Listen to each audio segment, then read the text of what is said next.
We're going to be picking up the pieces. I put out a poll question earlier about taking guests. Should I have any guests? And we all voted no. No. And looked like overwhelming number of those people on the Twitter account. And today is going to be a day of discussion. 205-342-9904. We're opening up calls right now. So if you want to talk about it, disappointing. But you know, in one sense, there's no doubt. And today, I think the feeling that you've got right now in your stomach is similar to a lot of us right now. That kick in the gut feeling, that kick that it just hurts. It just absolutely stings. I like that feeling. I know that's going to sound weird, but I like that feeling. And I hope we never get accustomed to losing around here. I like it when you lose and it hurts, because I've been here in Tuscaloosa. I've been a lifelong Alabama fan all my life, and I remember going through some dark days where losing was almost not the norm, but it didn't bother you.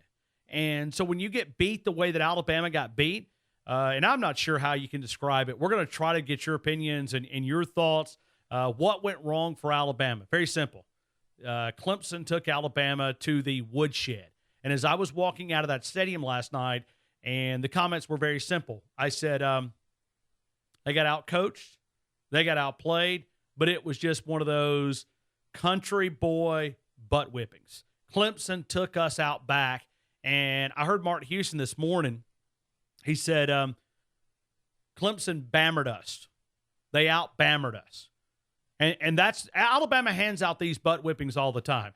And for a lot of it, listen, I mean, I look at the call board right now, and it's amazing. The phone call's already jammed up, as you thought it would be. We are a caller-friendly program. We get people engaged. We want to talk with the best fans in the country. But all these people that are taking enjoyment in Alabama losing, that's okay. Because, see, that's the part when Alabama is the gold standard. Now, you could say Clemson certainly making their case that they can be right there. They may be maybe a little bit ahead of Alabama. Who knows? But everybody's sort of taking enjoyment in that. My only question is, I was born in 78. So I've seen, even though I don't remember it, 78, 79, 92, and I've watched all these championships here with Nick Saban. How many of you watched your school win? I'm not trying to be arrogant. We're playing with house money. When you win the championships that Alabama does, you're playing with house money. Listen, am I disappointed? You better believe I'm disappointed. I mean, I thought it was probably one of Nick Saban's worst coaching jobs. And you got to lay it on some of the players. And Josh Jacobs, I thought, had a great game. I thought Quentin Williams had a great game. I'm not sure. It would take us a little bit of time to get to some other guys, because Jerry Jeudy maybe could make the claim there. But Alabama just did not have it at the end of the day. And the energy showed. Defensively, there's still some problems. And when you play great teams, you get exposed. And I think we said this a couple of times, even though I thought Alabama was going to win. I said the unknown about Clemson. I said they could be better than what we think. They could also be a lot less than what we think. And I think I said that probably more times than I said the first one. But when you play a schedule that they play, you really don't know. And so when Clemson had the easy way there, but they were a lot better than what we thought they were, and rightfully so. You got to credit Dabo and his staff. I mean, that staff had that team ready mentally, physically, just laid it on Alabama. I mean, they laid it on. And there was some points during the game where you knew it was just not your day. And that was Alabama's case. I mean, I was there in Santa Clara. We left. I mean, we went straight from the stadium, went back to the hotel. We changed clothes, and we jumped on a private plane and landed back in Tuscaloosa around 5:15. And I think we played, the game of what went wrong. What went wrong? And like I said, the feeling that you've got right now, I never want that to go away. I want that to always be there. I want it to be a big deal. I want people to write articles that the dynasty's dead and Alabama's falling and Nick Saban's not worth a darn. I want those articles. Because for one, a lot of the national guys, and they're like vultures. They're looking for that little piece of meat out there. because Nick Saban has embarrassed them so many times. It's that one time that they can get back. They can get back at Nick Saban. Bring them on. Come on, hit me right here. Every single one. And even my Auburn buddies. Appreciate you guys. I thought you guys had, died. I mean, I'm getting text messages from my Auburn buddies. Appreciate you guys. Where you guys been for, the last, 3 months? Not even responding to my text, but you guys found me enough to send me a text during a game. Were you guys playing last night? Did you guys make it? No, because you suck. That's why. You're awful. You're an awful football program. You're an awful university. We'll leave that for another day. I mean, come on. And Clemson, that's all. They're Auburn with more wins.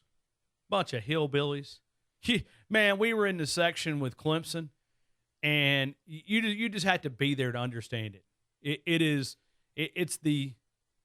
It's Auburn with a lake, I think is the way I've heard it described. Yeah, it is. But hey, listen, at the end of the day, Auburn with a lake whipped us up and down the field and all around, out-coached, out-played, out-prepared. I mean, we just took it. I mean, listen, I don't know what we could play the what-if game. What if? What if Clemson's plane doesn't make it to Santa Clara and they have to turn around and go back to Clemson, South Carolina? That's the only what if, because they whipped our butt. There ain't nothing you can say. I mean, and we could sit here and read credentials, and we can talk about, well, they did this and they did this. The standard in Tuscaloosa is unlike any other place. It's win a national title or it's a disappointment. Today, it's a disappointment. Let's take phone calls. We are always powered by Tuscaloosa Toyota. It was great to be able to get back in that Tuscaloosa Toyota Tundra. I miss that thing because it just drives so awesome there. When you talk about the Tundra, I drive the 2019 Toyota Tundra, Crew Max 4x4, 381 horses from Tuscaloosa Toyota. You'll find the great dealership. You will find those. We're talking about the 4Runner, the 86, the Avalon, the Camry, the Corolla, the Land Cruiser, the Highlander, the RAV4, the Tacoma 2-wheel drive, 4-wheel drive, the Tundra 2-wheel drive, 4-wheel drive. Marquise, before I take any calls right here, it's good to see you, man. It's good to be back. I mean, listen, when I landed back at 5:15, I've only had 3 hours of sleep, but it was just something about being back in Tuscaloosa and getting out of the land of fruits and nuts, and mainly nuts. But it's good to be back in Tuscaloosa. Well, I'm glad you disrespected my state that I was born and raised in, Ryan Fowler, and called them some weirdos and some fruits and nuts and all this other good stuff. Listen, okay, I want to explain one sign to you. I mean, we laughter, comedy is sometimes good. I want to send you a photo, and I'll put it up on. This explains California in a couple of seconds here. Right above the urinal in Levi Stadium. Did you see where I put this out on Twitter? Yeah, I did. Right above the urinal. I kid you not. Right above the urinal. Says, warning, recycled water. Do not drink. Right above the urinal. I kid you not. So why would they have to put that sign there? Little reminder never hurts anybody. Oh, and they make fun of us in the South? They make fun of us in the South? Oh, whoa. Listen, I've been a lot of places in this great state, Alabama the beautiful, but I've never seen a sign above the urinal that said do not drink. There is some freaks out there, and hopefully that's the last time they ever play a national championship in that part of the area. So listen, Alabama, disappointing. You celebrate some of the things, but I think the biggest thing is you got to give credit to Clemson, man. I mean, as much as we could sit here and complain about Alabama, but I'm really curious what went wrong for Alabama. What you think went wrong? Calls already jammed up. Let's go to Eve. Eve, good afternoon. You're in the game. Hey, I think what went wrong was some poor calling by the coaches. The refs didn't call pass interference, holding, saw it all night long. But I just want to say my heart hurts, but not just for me, but for those young men and the coaches that lost that game last night, because that's a great team. They have nothing to hang their head about. Hold your head high, because I'm a true Bama fan. I've lived in Tuscaloosa all my life, and I love the mighty Crimson Tide, and we will be there again next year, I promise. Well, you hope, but Alabama's at there's some areas that they're going to have to fix. I agree with that. I agree with that. But I think our defense wasn't as good this year as it has been in the past years. We need some work on defense. Well, and the offensive line, if you listen to this show, the offensive line has been something that I've harped on forever. I said the same thing. Yeah, and I think what happened was Tua's quick release helps that offensive line appear better than what they really are. Does that make any sense? I mean, yes, he gets that's it out so quick because he has to. That offensive line, and something tells me that's why you're seeing some changes being made. And Nick Saban always finds a way. But Eve, I the feeling that you've got right now, I hope that never goes away, because it went away in the Fran era, in the Shula era. That losing didn't really bother us as much. I hope the feeling, because you cannot fabricate this here. No. This is one of those that it stings, and I want it to sting, because that means that we're still at the top when we talk about one of the best, and certainly Clemson's got their stake of their claim, and rightfully so. Eve, I appreciate you. Anything else? No problem. I just want to say roll tide and on to 2019. Thank you so much, Eve. Great phone call, 205-342-9904. It's kind of like getting kicked in the guts, or maybe the one a little bit lower than that. I mean, it's just one of those kicks. Let's go to Caller X. Caller X, good morning. Good morning. It feels like morning. Good afternoon, Caller X. You're in the game, man. Caller X, you there? You doing all right? No, not really, but I guess I'm supposed to say I'm okay. Is that right? No, it sucks. It stinks. It hurts, but I'm alive. Well, those Auburn fans, I guess they must have ordered probably 100,000 Clemson cheerleader outfits, because I ran into a lot of them were wearing the cheerleader outfits, the pom-poms, had their hair in the pigtails, doing high kicks. And, I guess they was living through the victory of Clemson. Sure. And, but I handled it. I said, hey, the Empire will strike back. We'll be back. I didn't really pay no attention to them. I know that it feels bad for everybody, but I don't, it ain't over with like everyone wants to try to paint. Like, this program is through. Nick Saban is finished. Of course, Dabo, the best coach in college football. They said the same thing when Ohio State beat Alabama and won the national title. They basically said that was the premier program, and now they went from Ohio State to Clemson. But my hat's off to the Clemson Tigers. They did a pretty good job. We just had a poor coaching job last night. I was just really surprised down on the goal line when they ran a stunt with Quentin Williams. I couldn't believe that.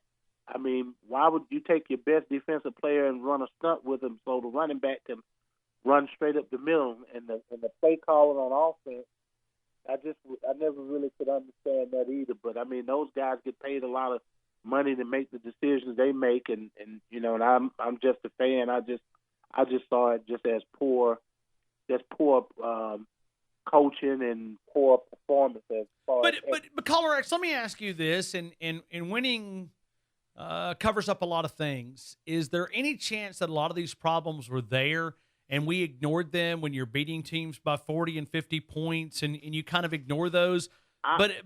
Wasn't there some problems with this team early on, and maybe all the winning and all the scoring kind of made up for some of that? You easily forget about it.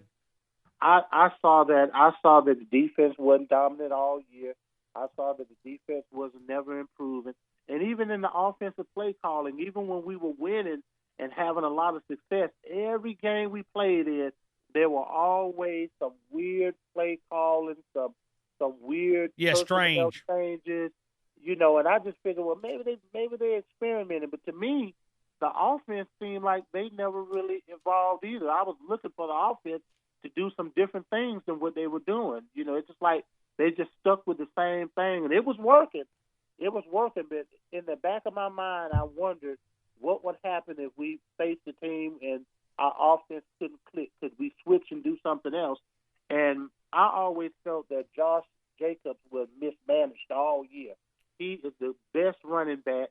When he's on the field, the offense moves better. Yeah, and I like Damian, but Josh Jacobs is a complete back, and I'm not. Last night, and sure, it's easy for me to second guess, but you remember Derrick Henry down in Auburn, 46 carries, 240 something yards, maybe even more. Right. I would have handed off to Josh Jacobs. I would have said, you know what, this young man's got the hot hand. He's had the hot hand for the last month and a half, and you know what? And a credit to him. I'm really proud of the way that he came to play last night. If we'd have had 20 other guys that were playing like him and Quentin Williams, Alabama would have not lost that game. When we came out in the third quarter, we ran the ball with him well. And when we got down in the red zone, we took him out, and I started complaining right off there. Whoa, what's happening? Next thing I know, Tua throwing interceptions. Well, and it ended up on that 1 yard. I mean, Damian couldn't get it in. I think I felt like that Josh would have been able to get it in. I felt the same thing too. But there was so many different mistakes. But really, I got to start with this offensive line. I've if you listen to this program, I've not been impressed with those guys. But you've also got to put some responsibility on Tua Tagovailoa. He made some poor decisions. Whether that was based on pressure because they were all over him every single play almost. Either way, he made some poor decisions, and some of those poor decisions may have cost his team a chance to win another national title. I mean, it's what's good for the goose is good for the gander. And I agree with you. Tua made some mistakes as well. I agree with you totally, but I look at it. I said, well, okay, this is what we need. We'll go back, and I'm pretty sure Nick Saban will break everything down, and these guys will just work harder. And but one of the most embarrassing things to me as an Alabama fan, and I got to say it, I know that there was probably no way we could have got back in that game, but I wanted us to fight all the way to the end. And when they took Tua out and put Jalen in, to me that was a surrender. And at that point, it seemed like everything just went straight out, and the defense just got beat up and down with the quarterback running up the field 90 yards, and it was just like a complete, total surrender. And as an Alabama fan, I wanted us to keep fighting to the end. We might not have gotten all the touchdowns we needed, but I just saw that as a surrender, and I was really embarrassed about that. Disappointing. But you've also got to give credit. One of the reasons why that we were embarrassed is because Clemson was so good. I mean, they beat Alabama 44-16, had 30 straight points, 17 in the second quarter. In the second quarter is when it really got out of hand. Caller X, I don't know. We got 9 months to talk about it between now and Duke. Can I ask you one more question as far as Clemson's concerned? Let me say this one more time. Did we not hire a special teams coach? Oh man, like special team is ridiculous. I believe we could go to the intramural field, and hopefully they left a couple of those specialists out in California. Let those guys stay because they're awful. You got some scholarship specialists over here. Whew, glory. Missing PATs. I think we missed 9 PATs on the season. That's one of those that it's unexcusable. I mean, you have one job, and the first one he put through was a flying duck. But kicking's not been great. That's got to be fixed. Offensive line, you got an identity crisis. I'll let you finish up, Caller X. I want to ask you one more question, and I had mentioned this to Martin. In the morning time when the show was on. I know Lane Kiffin is no longer part of this program, but do you think that if Lane Kiffin still was the offensive coordinator with the type of talent that we have right now, would we have lost that ball game with the play calling that he could have produced with this type of talent? I know he had personality. Well, we could say that, but we don't know if Lane could even get on the bus. He was. I'd like to say that a good Lane Kiffin might have been a different outcome, but Lane was, he was childish. And Caller X, I got to run, man. I appreciate you for being a part of the show. Roll Tide, man, and the Empire will strike back. Hey, absolutely. Listen, we're gonna have a therapeutic session today. It's okay. There's a lot of different ways you can describe it, and phone calls. We have no guests. I mean, we did it. Listen. I mean, what else can they tell us? I mean, we're going to get some analysts on tomorrow to talk about it. There's no need today. I mean, we just got our butt whipped. That's all you can say. You got to give credit to Clemson. I mean, they laid it on us. And I'm looking at the internet board where all these internet listeners are from. Hey, we appreciate you guys tuning in because it means something when Alabama loses, and I hope it always does. Good to have you guys on board. If you guys want to be an opposing fan, call in. Just tell me how many championships you've ever seen your team win. I'm just curious. Since you've been on this earth, a lot of those are 0. Big goose egg. In my lifetime, I've watched 8. Had a chance to be a part of 8. Yeah, I wasn't very old when the first 2 happened. So if you want to count the 6 is always better than 0, at least the way that I studied math. We'll come back. We've got Jumbo, we've got Johnny, we've got James, we've got Greg. Oh, my heavens, oh, my heavens. All right, we're going to continue as we're always powered by Tuscaloosa Toyota, tuscaloosa.toyota.com. I definitely want to go back and think it wasn't the outcome that we were looking for, but the Road to 18 coverage, Family Medicine of Tuscaloosa with Dr. Dale Christensen, Northport Power Equipment there on McFarland Boulevard. It is North Star Emergency Medical Services, the number 1 largest EMS provider in the great state of Alabama. When you talk about one of fewer than 200 EMS services in the world with a dual accreditation, it is North Star Emergency Medical Services there. When you talk about the EMS provider for the University of Alabama football team, that is North Star. And if you're looking to be a part of their team, and if you're thinking about, hey, maybe I want a career change. Maybe I'm just now getting in the business and I want to help people, want to get a great reward for helping those people. This company started back in 1992. 1992.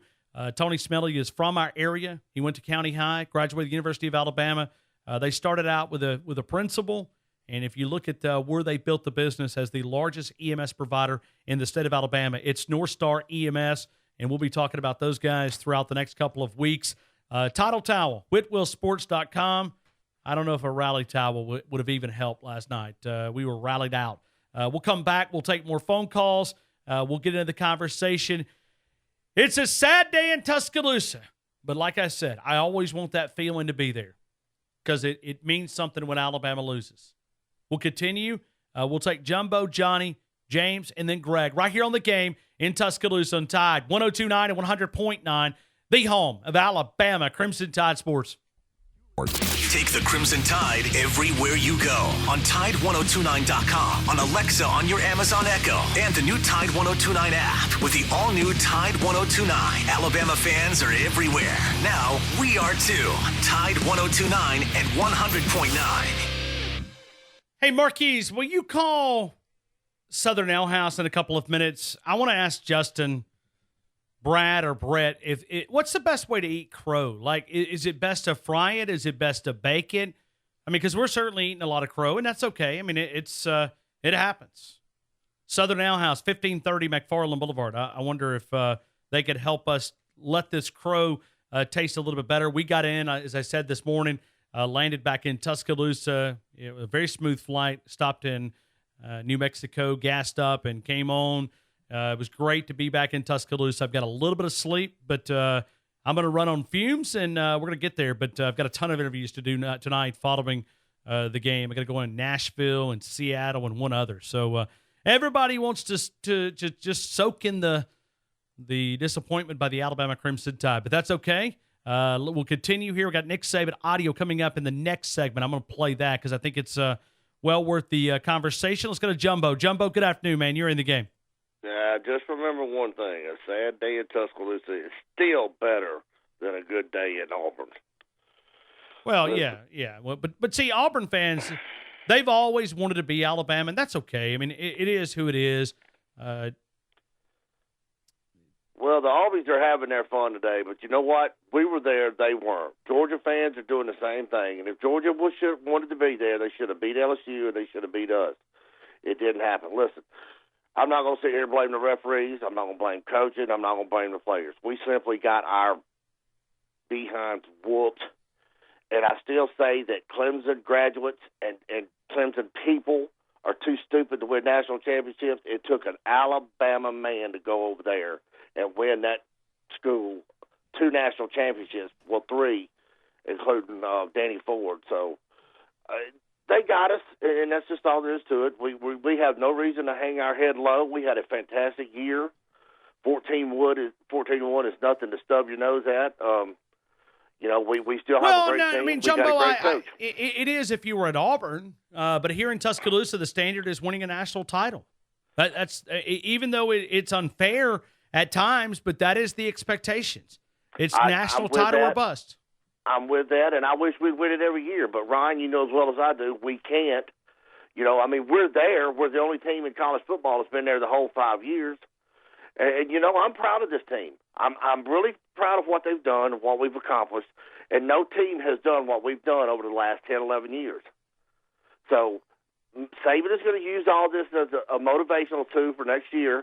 And I guarantee you we're going to be right back in there again. And I promise you, or I'm telling you, I hope to God we get Clemson, because they will tear them apart this time. There won't be nothing like it was last night.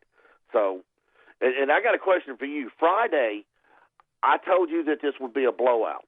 And trust me, I've eaten crow, pelican, and pigeon and everything else today. So, and you were hesitant about that. What made you be hesitant about it? It's like you weren't confident. What happened? Well, I got some other people sent me a message and asked me, said, why are you not where you need to be on this game? And I picked it 35-24, even though that was really, really wrong. I think it was the unknown about Clemson. Clemson was a lot better than maybe what they had showed. And a lot of that because they haven't played anybody that really tested them. But what do you say? I mean, it was and I don't want to tell you who I'm sitting with, but maybe he'll tell you. But we looked, and it was kind of a funny feeling. If I'd have done a show 30 minutes prior to the game, it would have been much different, because you see the atmosphere. You could see the Clemson fans there. It was Alabama fans arrived very, very late. Now, they filled in quite nicely. And I don't know exactly, it just something didn't feel right before the game. And the guy that I was sitting with, we were talking about it. And we were talking about it just didn't feel right. It just didn't feel like Alabama's night. And it started out that way, and it kind of continued. I mean, you could add all these different things up, but at the end of the day, as you said, it was just a good old country boy butt whipping. Well, if you go back and look at a replay, watch Coach Saban on the sideline. He was near as, I'm going to say, aggressive. He wasn't, a lot of fussing, a lot of hollering like he normally does. Well, no, I mean, because I don't know what else he could have done. I mean, he got out-coached. Oh, we got out-coached, outplayed, out everything. I mean, but still, those are the type of games you have. I mean, that happens. I'm not happy about it. I'm upset about it. I mean, I want to cry, I want to yell, holler, but I'm proud of this football team. And no Alabama fan should walk around today with their head in the dirt. We are very proud, or I'm very proud of what we've accomplished. I'll still wear the crimson and white. I'll still, be there for them. Last night, really before halftime, I was like, look, they've got us. And you could just tell, like you said, you could tell. And I told my best friend Robert, I said, they got us. And he got a little upset with me and told me to go to bed and everything else. But, they literally just came, and I think they beat us at our own game, but I think they wanted it more than what we did, and it showed. Congratulations to them. We win with class, we lose with class. No, they punched us in the mouth, Jumbo. I think it's the only way that you can say it. Jumbo, I greatly appreciate your phone call. Thank you, sir. Yes, sir. Everybody keep rolling with the Tide. We're going to be just fine. So thank you. Y'all have a good day. Thank you, Jumbo. Let's go to Johnny. Johnny, good afternoon. You're in the game. Johnny in the house, and I'm wearing my crimson and white as we speak, Roll Tide. Hey, Marquise, I want you to describe, okay, because normally I don't come into the studio looking like this. Marquise is getting the phone. I want him to look at me and describe to the audience what I'm wearing here. Because I'm proud to be an alumnus of the University of Alabama. He's grabbing phone calls right now. But Marquise, why don't you tell the audience here? I'm going to stand up, okay? I want you to look at this, okay?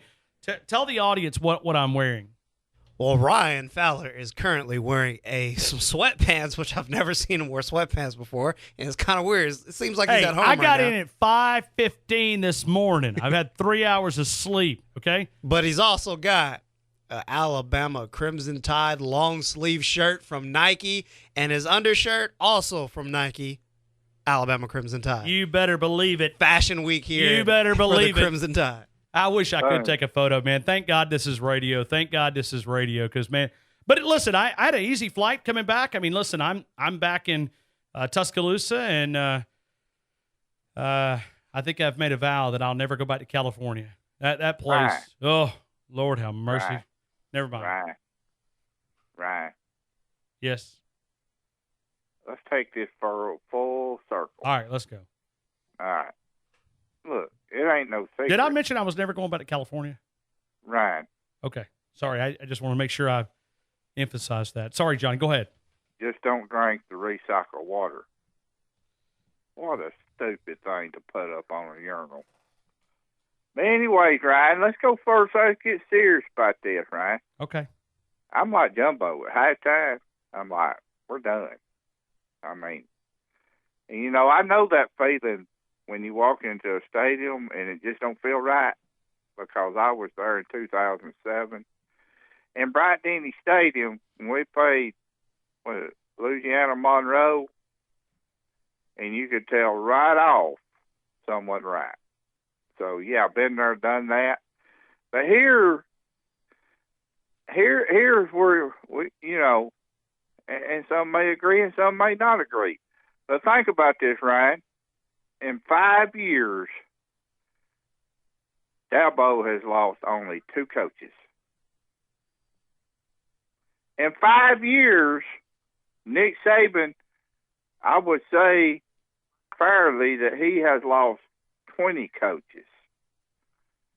Now, we're some of the spoiled rotten, stupidest fans that ever walks on this earth. We expect a man that loses his whole coaching staff, and then not only does he lose his whole coaching staff, half the players go to the NFL every year.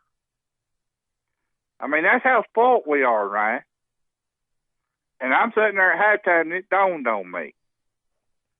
I got to be one of the stupidest Alabama fans ever walked. I mean, we're expecting Nick Saban.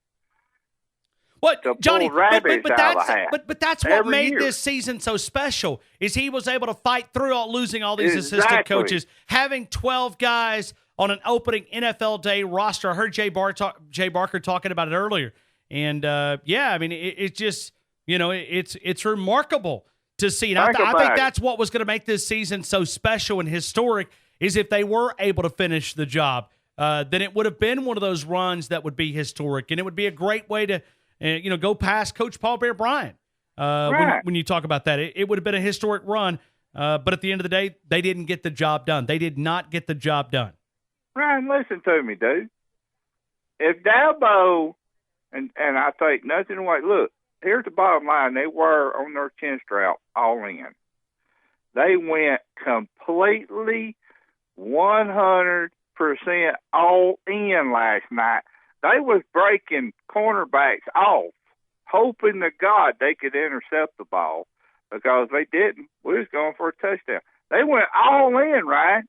They was doing things. I mean, they put every rabbit in the hat, and they went for it, Jack, and it paid off for them. Because they had Tua. Oh, by the way, Tua is human. Did we figure that out last night? Yeah, there's no doubt. I mean, he had some big mistakes. Yeah, but here's the thing, Ryan. If Dabo was in Nick Saban's situation year in and year out, losing coaches every cotton picking year, does he win that national championship last night? Now think about that. Well, yeah, but now, I mean, why should we hold our down? But why does he keep those assistant coabo's? I don't understand it. But, well, there must be some pretty good coaches. I can explain it to you. I can explain it to you. Dabo's easy to work for. I mean, if you've ever been around him, he's easy to work for. Those guys get off. And we've talked about there's a lot of different ways that you can skin a cat, right? Right. and they do things a little bit different. 6 o'clock, they're going to the house. There's several coaches on that coaching staff that actually coach Little League baseball. They coach their son in baseball. Many of the folks in Tuscaloosa, they're not even able to kiss their kids goodnight. Yeah. So not saying that one's wrong and one's right, one's wrong. It's just a little bit different style. But one of the reasons why he keeps so many assistant coaches is of the way that he doesn't work them, grind them in the ground. Yeah, but I'm Ryan, not saying that's right or wrong. I'm just giving you, losing. They're going to top positions, dude. He's not losing people because he's working with that. He's losing people because they're good coaches and people want them as head coaches or higher positions in other schools. I mean, you don't tell me Loxley was in that game last night. His head was so far in Maryland. Are you kidding me on that fake, man? That was the biggest joke play I ever seen in my life. Well, I don't know if that joke play was Mike Loxley's call. Well, whoever made it or have maybe I don't know who made it, but that I sat there and shook my head and I'm like, what are we doing? I watched that multiple times, and to have, I mean, can you really design a play where your kicker was your lead blocker through the hole? I'm telling you. I mean, the same kicker can't make an extra point. Glory, hallelujah. Lord, hallelujah, Ryan Fowler. Praise Jesus. Yeah. But Ryan, remember this. At the end of the day, Ryan Fowler, we still Alabama the Crimson Tide, baby. Roll Tide. Thank you so much, Johnny. We appreciate your phone call. We'll get to James. We've also got Nick Saban audio. We got Greg audio. Greg's going to join us. Not Greg audio, but Greg live and in person right here. Rumsey Environmental. If you want to take the Auburn out of your life, you can call those guys, 205-248-0002, 205-248-0002. Take all the waste removal services here in West Alabama. The chances are, if you're hearing my voice, that Rumsey Environmental can offer you a front-end container, a construction debris removal container, customized to fit your job site, your need, portable toilet service. Rumsey Environmental, a one-stop shop serving West Alabama for all of your waste removal needs. When you have to know it's being done right, that's the time to call Rumsey Environmental. We have no guest today. We have no guests. This is friendly conversation, but it's a lot of it. We'll go to James next. We'll go to Greg. We got Nick Saban audio and some things that I know that I don't think you've heard that we're going to play and we're going to react to, and we're going to talk about it. Picking up the pieces in T-Town on the game on Tide 102.9 and 100.9, the home of Alabama Crimson Tide Sports. I don't know about you, but I'm proud to be an alumnus for the University of Alabama. I am proud to be the allegiance shown back to the Crimson Tide. I'm proud of what Nick Saban has been able to accomplish. If that bothers you, there's a lot of haters out there, and you can go out and you can get an all-you-can-eat buffet. A lot of those don't have the best interests of Alabama. Love to see these guys bounce back. I hope it creates this hunger that we've witnessed in some of the years that we have lost, and that bounce back of maybe getting another national title, maybe Clemson, Alabama again, down in New Orleans this time. The road to New Orleans starting here. We'll continue. Let's go to James. James, good afternoon, man. You're in the game. How you doing, Ryan? Man, I'm good. Picking up the pieces, but it's a hard one. But it's one that you kind of remember how the feeling, and you hope that feeling is the same in that locker room as we know it is. Yeah, I'm a long-time fan. Been following the Tide for forever. I got a couple questions for you. All right. My main question I got, did Nick Saban call Kirby before the game and ask him if he had any field goal fakes he could use or something? It may have been worse than that punt. I mean, that was ridiculous. I know he's the GOAT. He's the best coach of all time, but when I saw that, I knew the game was over. It was more like a desperation. We got to try something. And my thing was, if you didn't want your field goal kicker, just leave your offense out there. No, I'm with you. I'm with you. It just, yeah. I mean, if you're gonna design that poorly of a play, leave your offense on the field, and even on the fourth down play. Why run? Was that a design? That was in the far end zone from me, so I wasn't able to get a real great view on that. You talking about on the goal line when Tua ran it or something? Yeah. And on fourth down, was that a design quarterback run? It was. At least it looked like from my TV. Yeah. I mean, well, like I said, I'm in the corner of the end zone. I have not watched the game on the television side of things, but from my perspective, it looked like a design run. And man, that's one I'm sure they'd love to have a way to get back. Now, I know one of your previous callers talked about it, but this is just my opinion from watching it on TV. That's what we want. We want your opinion. You were at the game, so you may have saw a difference. But when we played Oklahoma last week, Nick Saban, he was animated. False starts. He could tell he's getting irritated. Defense wasn't doing right. Watching on TV last night, it's like he didn't get frustrated. He didn't get animated. He's like, okay, well that happened. Well, on to the next play. Wasn't a Nick Saban we're used to seeing on sideline. That's what I'm trying to get at. And I wonder how much of that listen, coaches are not stupid. They know when their team is out to dry. And I just wonder if that was part of it. I agree with you, but I'm talking about first quarter, first half. It was like that first, second, third, fourth quarter. It just he didn't get frustrated. It's like it wasn't a Nick Saban. We've come to know. Trying to coach his players during the game. And I tell you what, I know you were talking about offensive line earlier, but that secondary last night was I don't just defense and all. I thought coming into the game, if we got pressure on Trevor Lawrence. Yeah, but we didn't get any pressure. Deion Sanders can only cover for so long, to me, and we got absolutely no pressure, none. Yeah, we didn't sack the guy one time, not one time. I knew Christian Miller, not being healthy was going to be probably, might cause a problem, but I never thought with that, front four we got Raekwon, Buggs, Williams, Jennings on the outside. I never thought one time that he wouldn't be on his back, not once. And me personally, that was one of the main things that like I said, Clemson whooped us all up down the field. I'm not making no, not all praise goes to them, but no pressure on the quarterback, not once. I don't know.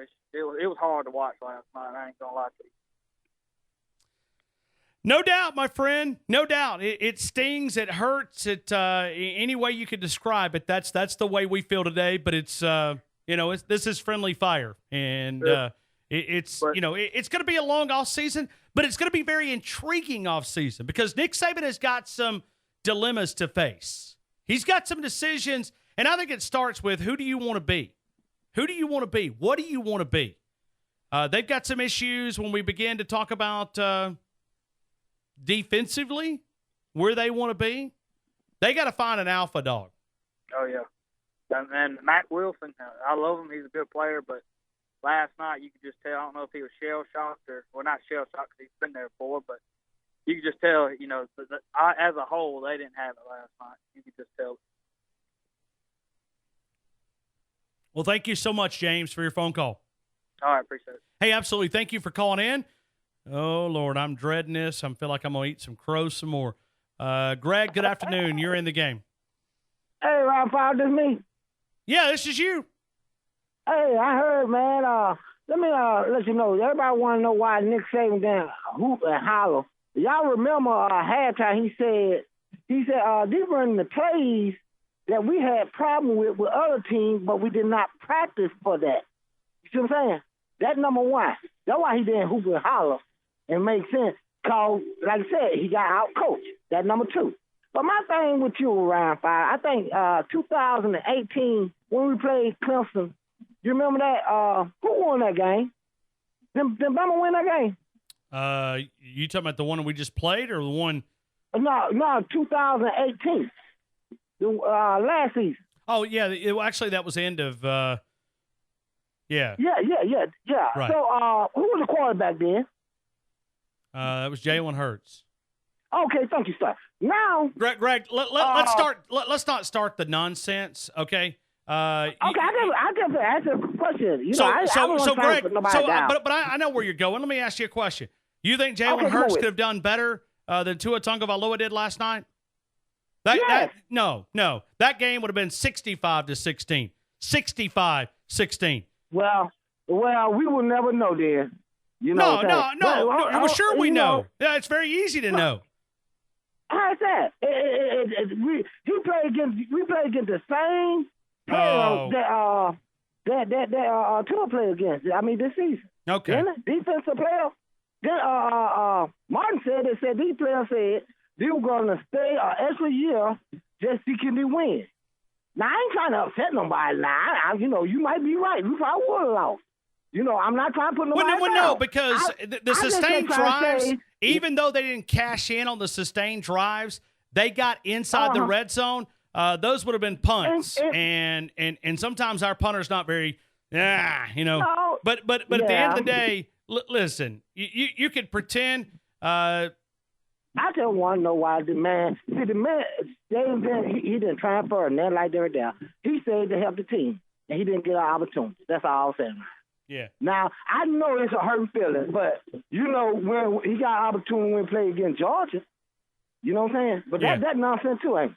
Yeah, but I think Tua in a bad game last night threw for more than Jalen Hurts has ever thrown in a game. Okay, I agree with that. But my thing is, you know what I'm saying, sometimes a player can make things happen.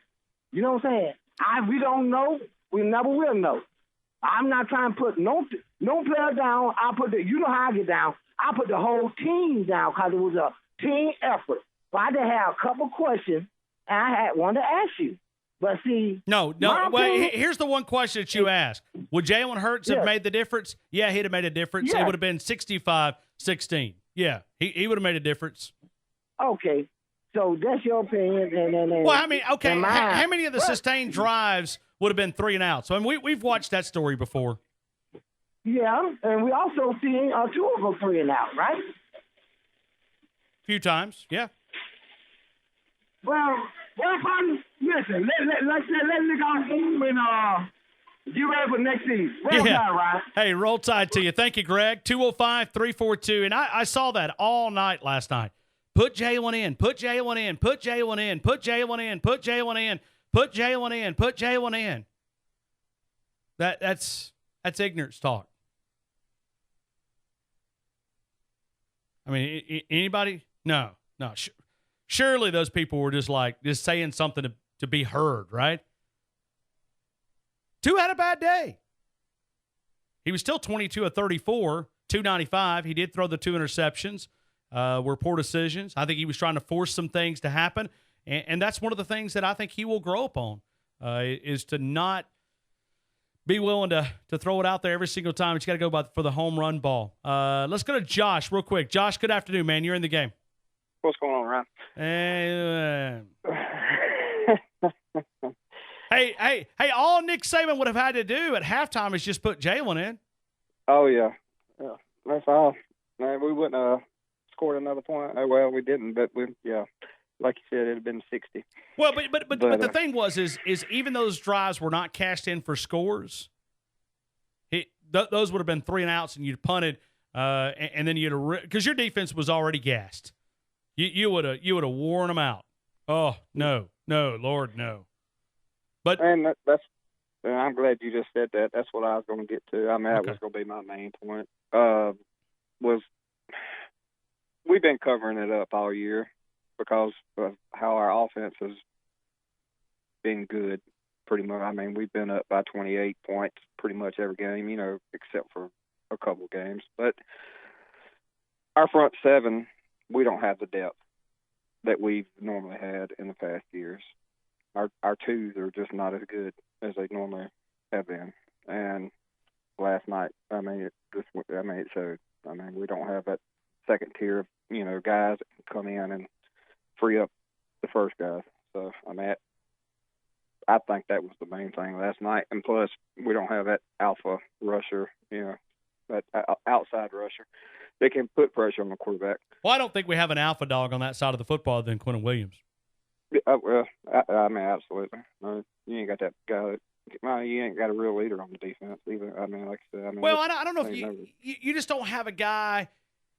And Mac Wilson, I thought, played really, really good last year, but you added a lot of responsibility to him this year, and he may be one of those guys that he's better just worrying about that one position rather than all 11 positions. And where he can relax and play. I think he's a great football player, but he's thinking way too much. And I think some of that's affecting his play. I think he has a chance to be a better player than what he showed this year, but you've added a lot of calls and a lot of responsibilities to him, and maybe he will grow. I'd love to see him bounce back. But right now there's a lot of talk and not too much bite. And when you you don't get no pressure on the quarterback. I don't care who it was sitting back there, but they could pick apart the secondary. And Josh, that was the difference. We could bring blitz packages and still couldn't get to the quarterback. They would rush 4 and get to the quarterback. Yeah, our O-line is, it's been horrendous all year. And I think that's one reason Tua made mistakes sometimes all year and made mistakes last night is because he had to get rid of the ball so quick. He was anticipating the blitz, getting hit, and didn't make his read right and got rid of the ball. Well, think about how many times he did get hit this year. He got hit quite a bit. Oh, yeah, absolutely. And, I know there's 2 coaches that are leaving. Loxley and Key. But I think there's going to be a few more coaches. And you kind of wonder where Nick Saban will go, where he will go, what he will turn to. Still no offensive coordinator. I think most of us expect that it will be Dan Enos, but that's still, nothing official. And you got to wonder if Nick Saban, is looking, okay, this is where we want to go. This is who we want to be. And you got to answer those questions before you decide the others. Yeah, I think we might get away from that RPO stuff.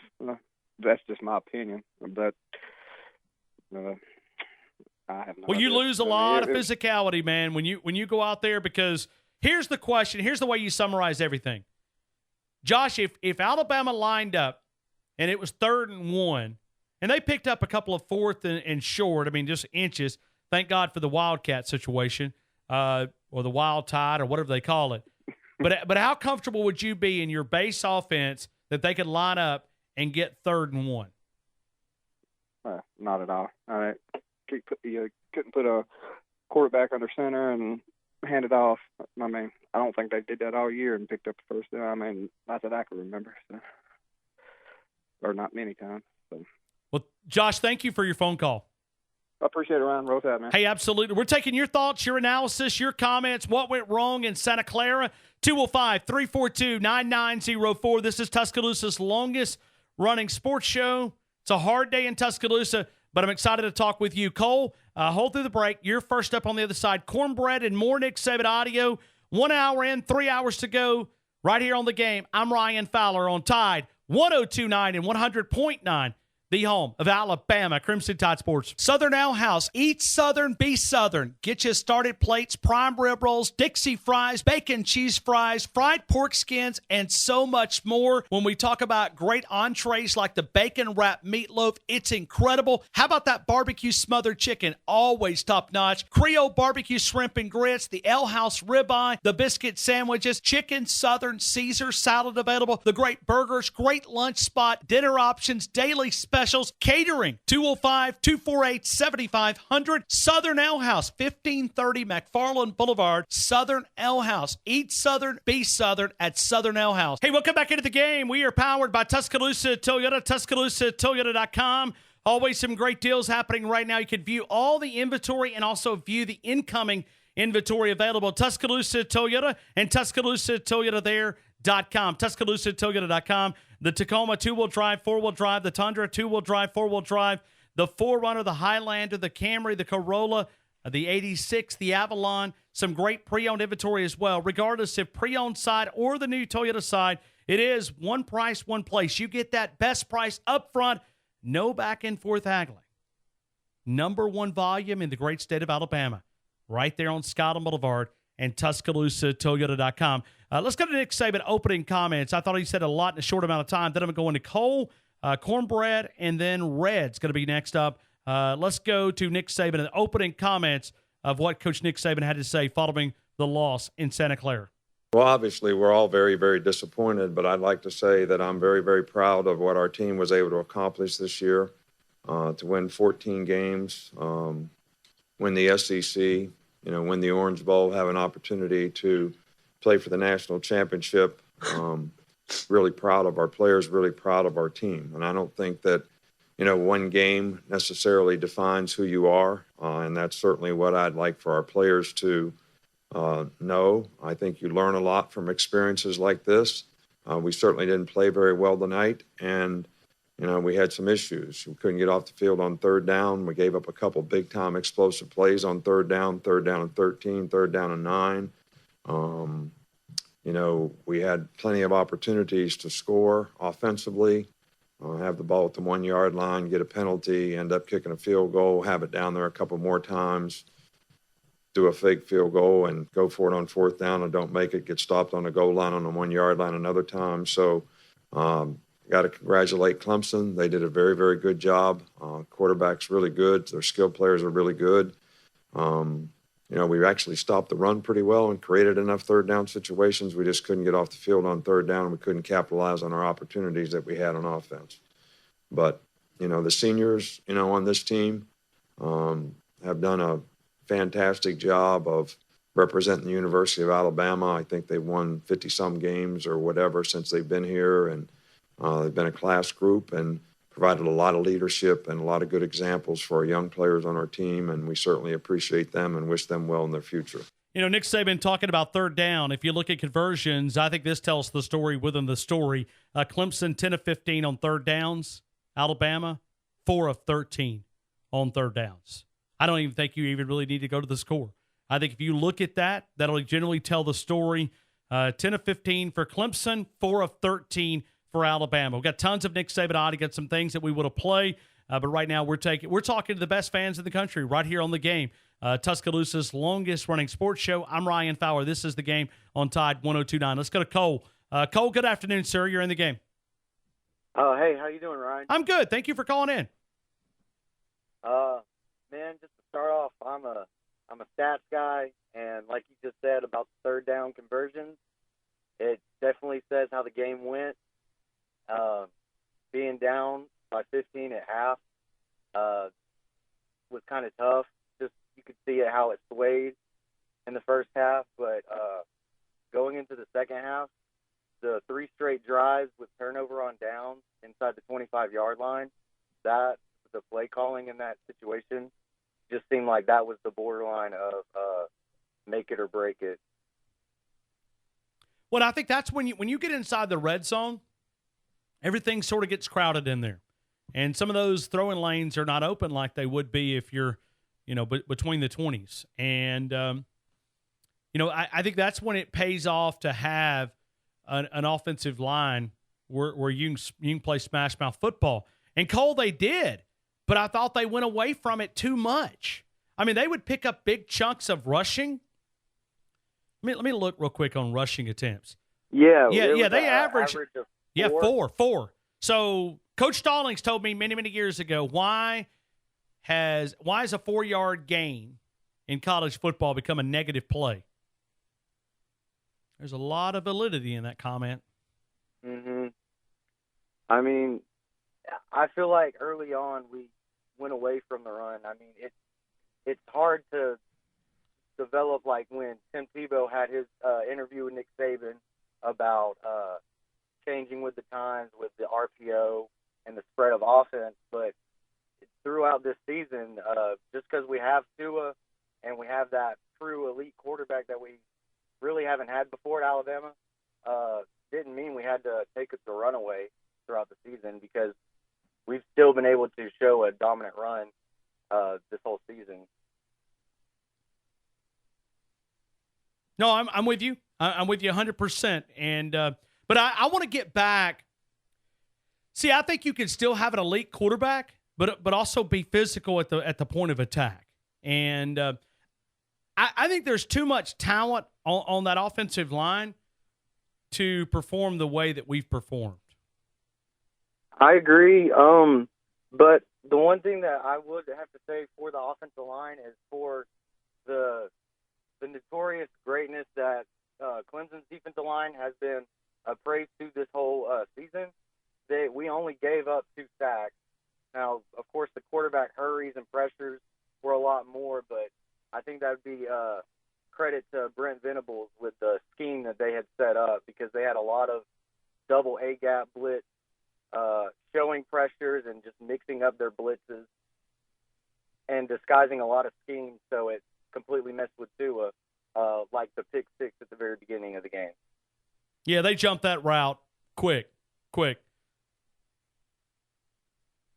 Yeah, I mean, the whole design of that play was really smart. It was a blitz from the nickel, which normally would make that out route open. And I don't know if you've heard it called banjo, but it's like a swap man coverage is what it looked like to me. Either that or just the corner made a really great play, just knowing that Tua was going to get rid of that ball fast. Yeah, he was sitting there. And it was also thrown a little bit behind him too. Mm-hmm. Yeah, so it was a, whatever he was. I mean, he jumped the route, but it was also thrown a little bit behind him. He didn't lead his receiver on that particular play, and those are all. The game of football is a game of momentum, and if you've got it, keep it. If you don't have it, try to find it. And Alabama lost that momentum earlier, and really, as bad as they played, I mean, I was still going, okay, if they score here in the second quarter, they get the football to open up the third, but they couldn't even score then with 4 minutes to go. It was, yep. I mean, there wasn't just one thing that got Alabama beat. It was a group of a lot of different things. I mean, it's very simple, Cole. I mean, I'm telling you, we can look at stats, and I love stats as well. We just got our blank kicked.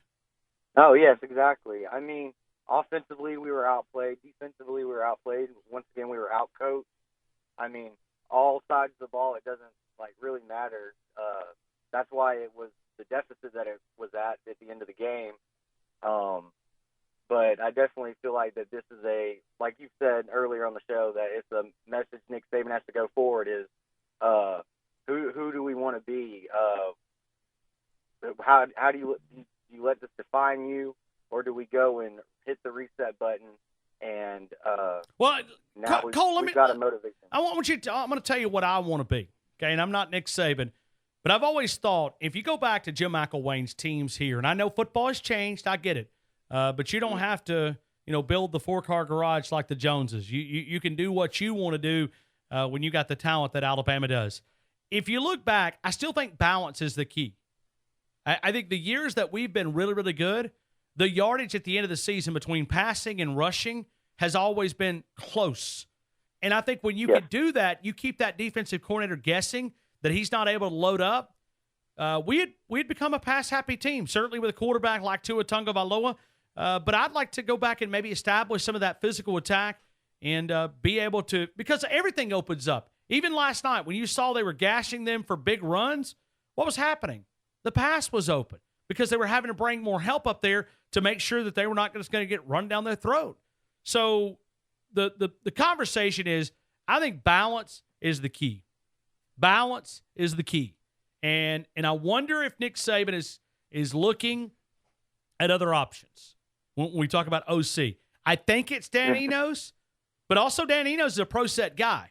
I wonder if with that he's going to go back and say, okay, this is where we want to be. This is who we want to be. Because if you're going to go spread, you lose that physicality that we're talking about. You lose it. Yeah, it's just automatic. Yeah, I agree. It just, throughout the time since Nick Saban first arrived in Tuscaloosa, with the success that our running backs have had throughout those seasons with that more balanced attack and the alleged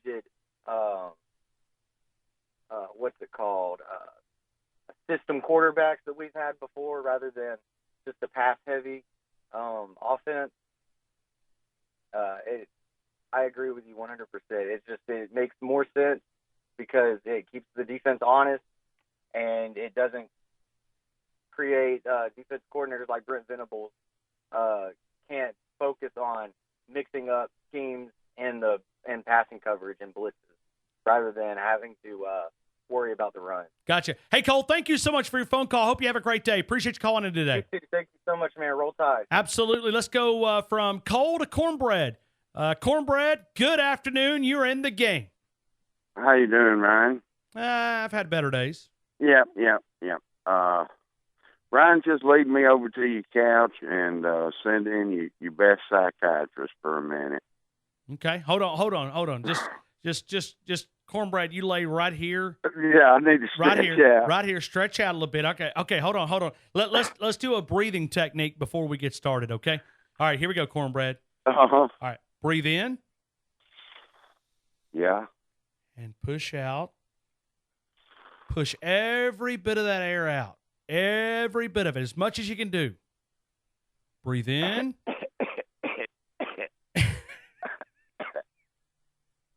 All right, let's try this again. Okay. Cornbread, breathe in. Now push it all the way out. It's not helping, Ryan. All right. So stretch out. Reach up and try to touch the sky real quick. Just try to grab that sun up there and pull it down. Now let's talk about it. What's on your mind, Cornbread? Well, Ryan, we can sit and we can say, the refs did this, so-and-so did that. If it hadn't been for the pick six, if it hadn't been for this, if it hadn't been for that. Here's the bottom line. This Alabama team was not prepared to play a championship football game. I don't even know if they was prepared to play a regular season ball game. You don't, and you could tell as the game went on, you could tell they was least and least prepared for what was coming.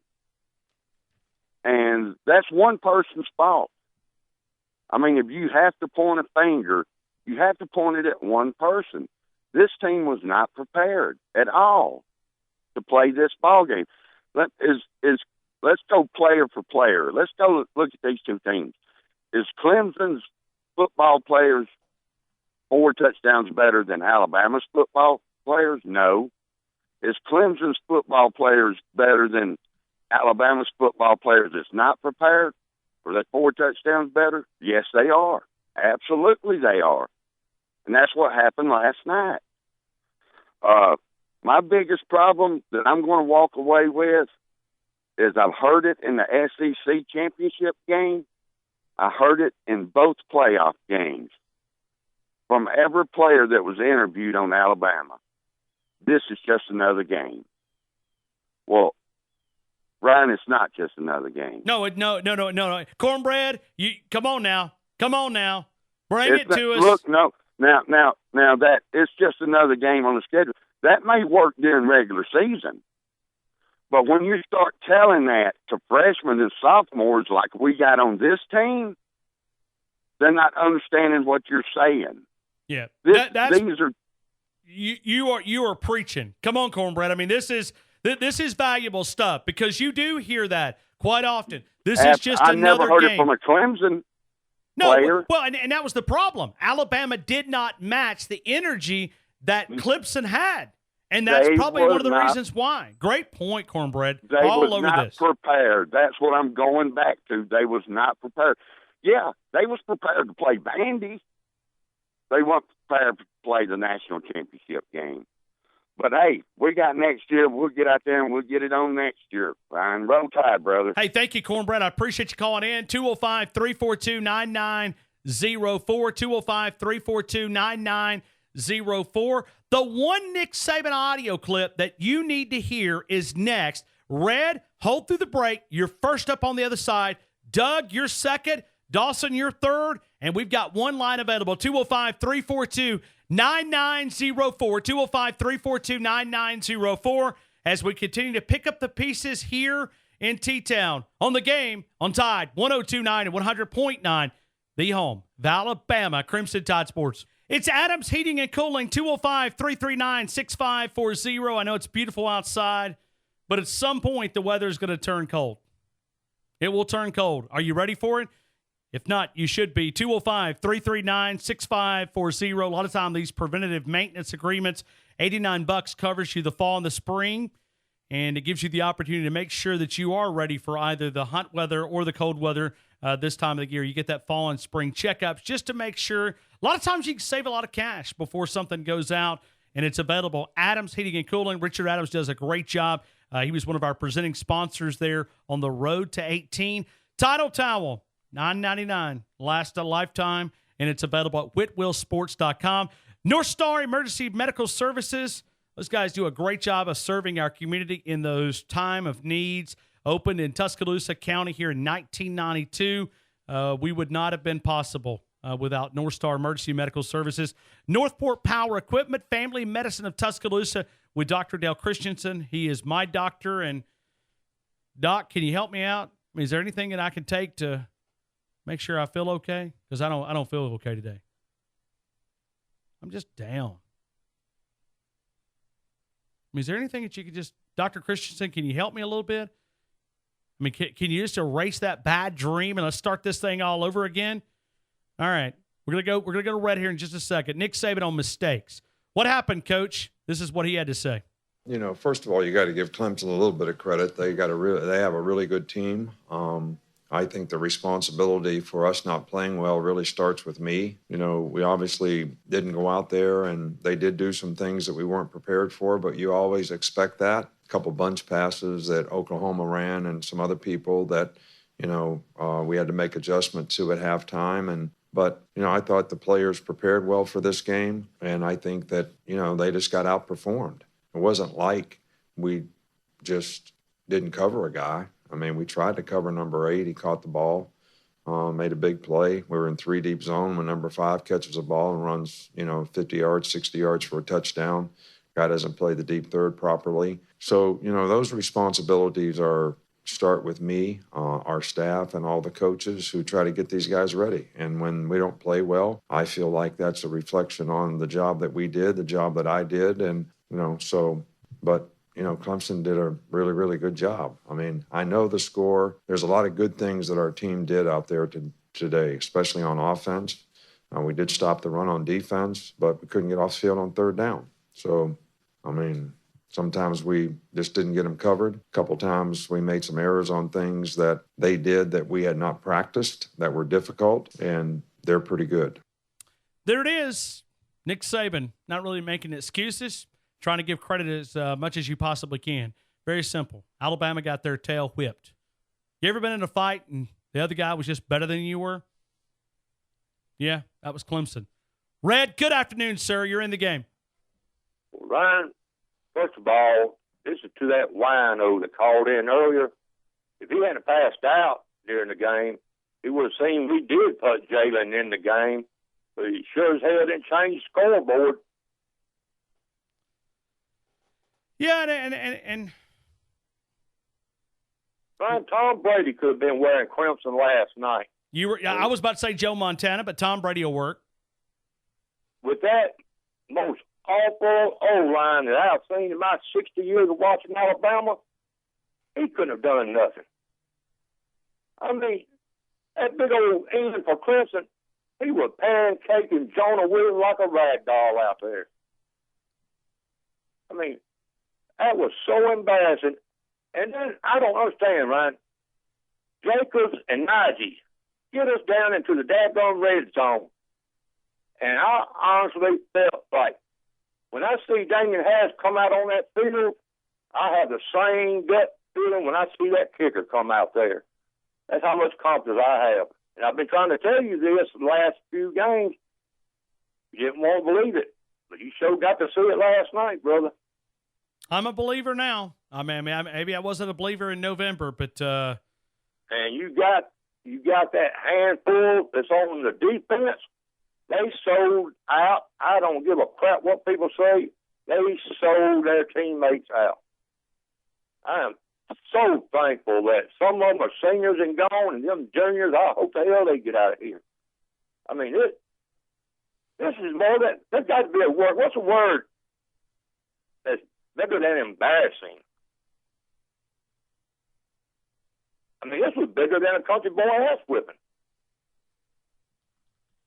I mean, Nick Saban, he knew his butt was whipped before halftime. We got like 50 seconds on the clock, got the ball, and 3 timeouts. He wanted the game over with. He knew his butt was getting beat. I mean, they took us to the woodshed. It was, and I know people kept talking about, well, let's bring Jalen in. I saw it all night on Twitter. It's time for a change. And even though they didn't score on some of those red zone opportunities, I'm telling you, Clemson would have beat Alabama last night. That they would have put in the 60s because we couldn't do anything to stop them offensively. Right. Dabo, he could have embarrassed us so bad. I ain't going to lie. I was hoping they would have scored on that last damn drive just to show Nick Saban. You think you're the greatest. Well, no, there's a new sheriff in town now, buddy. Well, you got to give credit to him, man. Hey, that's it. I mean, well, I'm not. This is going to be for another day what I got to say, so I'm going to keep my mouth shut. But I just can't believe, man. I'm still like in shock, like waiting to wake up. Well, and it's like I said, Red, and I said this to open up the show. When you're an Alabama fan, I never want this feeling to go away. I always want to feel like this because I know that my team is doing what they should be doing. Yeah, they got beat last night, but this feeling of complaining when you lose is a good thing because it tells me the standard is much higher. How many times did you hear Auburn people complaining of the season that they had? How many times did you have people complaining about Mississippi State? You don't. But when Alabama loses, it's a story. And especially when they get their butt kicked like they did last night, it's a story. I never want that feeling to go away. I love that feeling because I know that the standard is here. And if you get accustomed to losing, you're a good loser. I suck at losing because I'm an Alabama fan. Man, Ryan, this is how I look at it. 14-1 is like 1-14 if we don't win the championship. We're not out there to get second place and participation trophies and rings. We play to win a national championship. That is why Alabama has 17 of them. It's either championship or bust. I mean, call me a spoiled brat, whatever you want to, but that's the reality, brother, if you're a Clemson Tide fan.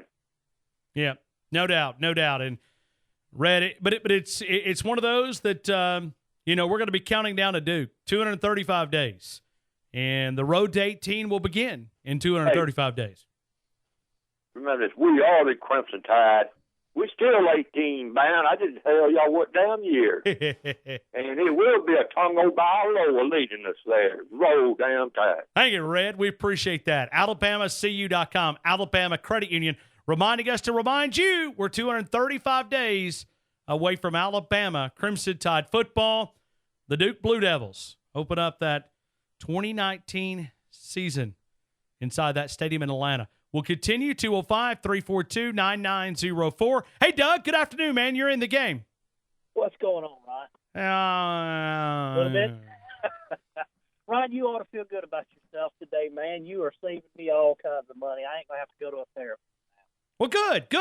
Well, hey, Doug, Marquise can verify. My wife is a therapist, and I've often said that I'm a longevity project for her, that when I die, she'll write the longest research paper ever written on a human being.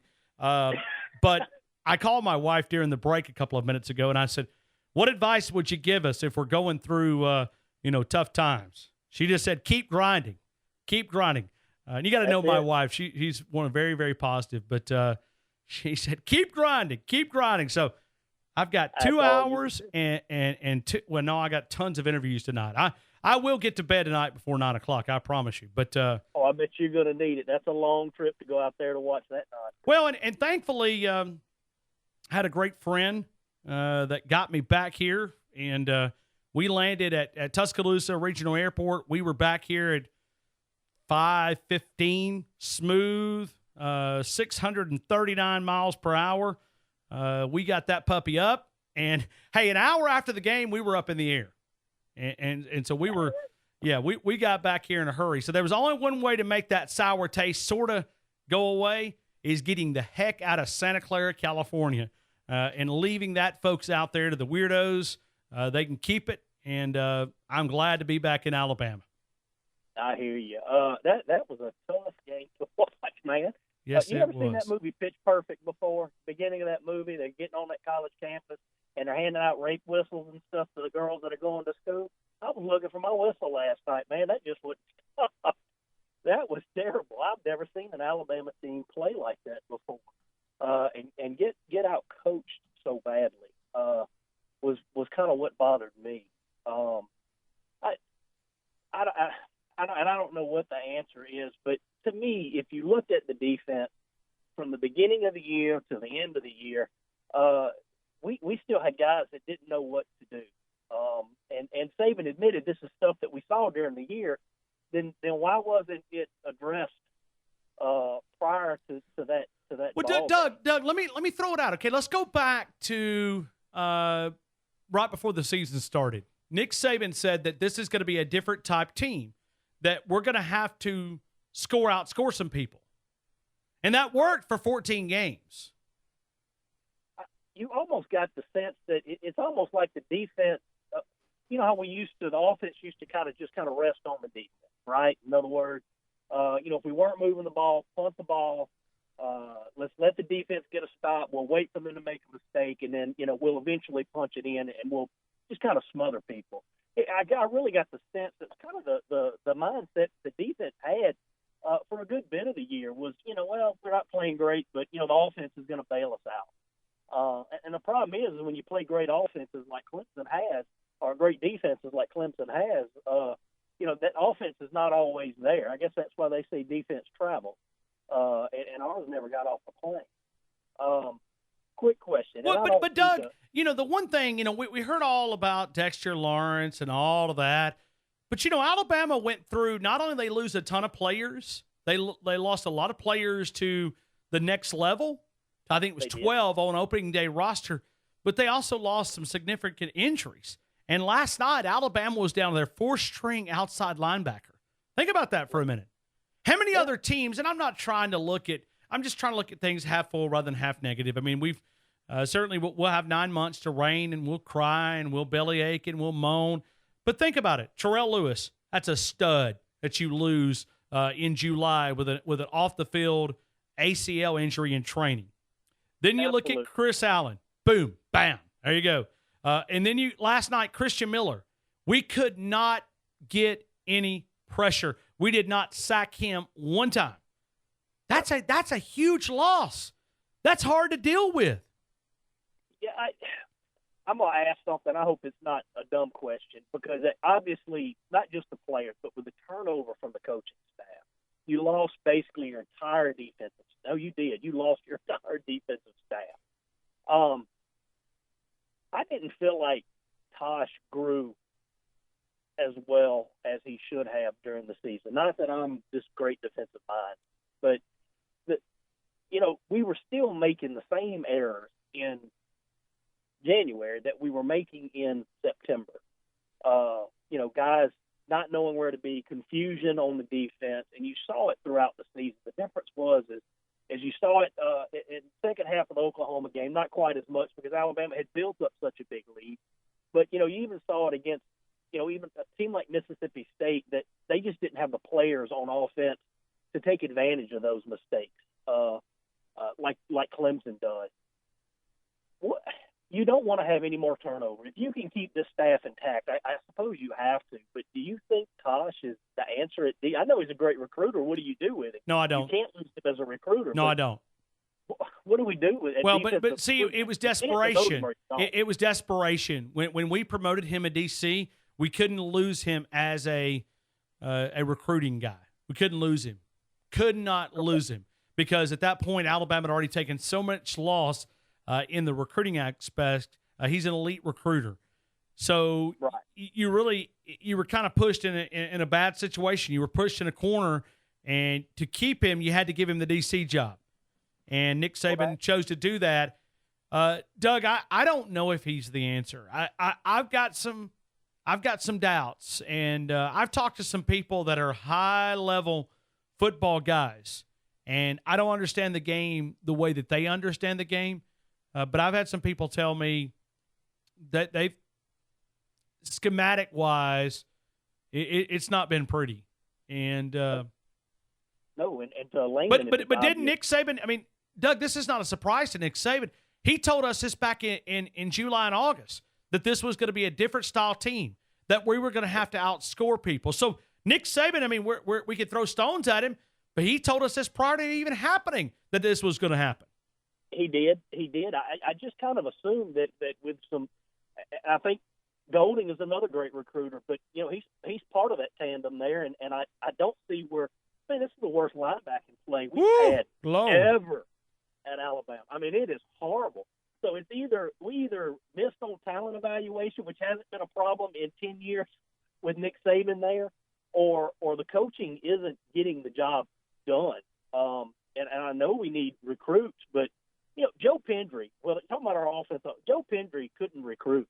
But I tell you what, when he got to Alabama, there was not 5 stars lined up on that offensive line. It was a bunch of 3 stars that were just absolutely animals, and they just destroyed everybody you put in front of them.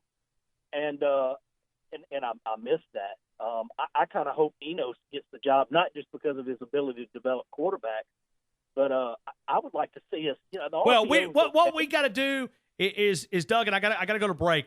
I want to go find someone who could come in and take this talent at offensive line, and let's bloody some people's nose around here. I'm tired of this finesse offensive line, pretty boy stuff. No. Listen, we need more, and I know Deontay Brown made some mistakes, and there's nobody knows that any more than Deontay Brown. But I want to see more Deontay Browns and less of this finesse, pretty boy offensive lineman. I want to see some guys with some beards out there that line up and lumberjack some folks. I mean, line up and whip somebody's rear end, not get whipped. How many times are they pushing us back instead of we pushing them back? Very few. This offensive line did not perform up to par. They've got to get better. And some of that's because of the style of play. If you go to the spread offense, you're going to lose some of that physicality. It's just nature. But you've got to find a way to still have that edge when you need it.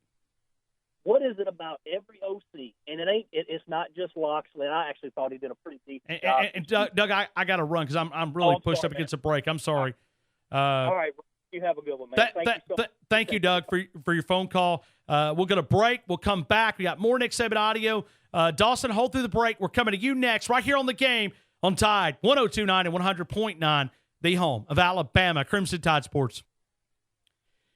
Hey, welcome back into The Game here in T-Town on Tide 102.9 and 100.9. I do want to remind you about Dotson's Burger Spot, downtown Temerson Square. You go with the great shareables, or you can share these with your friends. Buffalo Tots, the wings, they're outstanding. The loaded Hidden Valley Ranch Strip, the loaded fries. You work your way to the burgers. You can build those. Texas Tom's always great. They got the Big Bird as well. Skinny Birds, Big Cheese, Far East, Johnny Lee. Also daily specials there. It is Dotson's Burger Spot. Kids eat free every Tuesday. Talk about Wednesday, it's date night. We'll be talking about those guys. And then on Thursday, live music. It's Dotson's Burger Spot, downtown Temerson Square.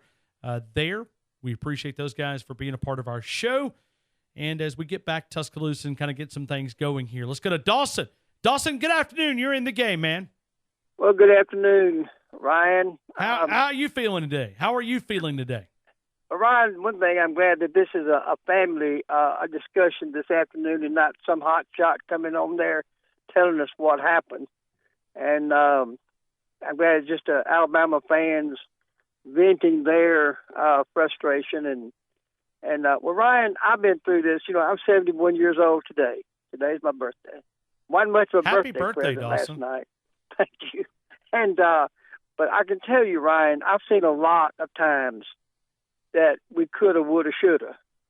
The first time that we ever played Notre Dame, and I've tried to tell you this, the first time that Alabama and Notre Dame ever played, there's no way to even describe everything that went into that across this entire country when these two giants were meeting for the first time. And all the things that had ever been said between the two universities and all the things too lengthy to go into. Credentials from all over the country, even outside the country. And it was a media fest over the thing. We lose that game by 1 point. Ryan, that is still the worst game I ever went through. And because of the importance of what it meant in our history. Now, this is just another game that in our history that it could have added to it. but it won't take away from it as much as losing a game like meeting Notre Dame for the first time. We'll be back out there again, and we'll have a chance to win another one. And despite of what people say, the revisionists, the people who rewrite the history, it was a lot harder to win a national championship for Alabama then than it is now. And after the season's over with, and it is now in a few days, now I'll give you my reasons for that. But I want to tell you, Ryan, this offensive line is not the monster. That wasn't why we lost last night. We moved that ball well enough. We ran the ball well enough. And we passed the ball well enough to win that game. It was not the offensive line. I mean, they had a very good defensive scheme. But we still ran the ball and passed the ball well enough to win that game. The defense couldn't stop nothing. That's where that game was lost. And that's where we were demoralized. The third down situation, when we had like third down and 14 at least 2 or 3 times, third down and 14, and we let them get a first down. That just demoralizes that defense. And for whatever reason, but it was not the offense. And when you're down there, as many times as we were on the 1 yard line, I think the real problem was we didn't have the right people in the game at the time. Why was Josh Jacobs not down there in those situations? Look, Harris is good in the open field. When you give him a big hole to get through, he's got time to get through it and ramble down through and run over a bunch of people. But when you're on the goal line and that defensive line is quick, you got to have somebody quick off that ball. And there's nobody quicker off the ball than Josh Jacobs. Am I right? His first step is really, really amazing, and this young man has earned a lot of money this year because he would have picked that. Listen, there was one time he was less than a yard. No, you had to have somebody quick to get through there. Dawson, how many times have you seen Josh Jacobs go down on the first hit? Rarely. And I'm just telling you, we had the wrong personnel. He runs with a mean streak. We had the wrong personnel in there a lot of times. But this problem was not the offensive line. I thought they played well. Like I said, we ran the ball doggone good, and we passed the ball well. We were down there in scoring position, plenty of time to turn that game around and win it. And if we'd have scored those times, again, we should have been able to overcome whatever we needed to.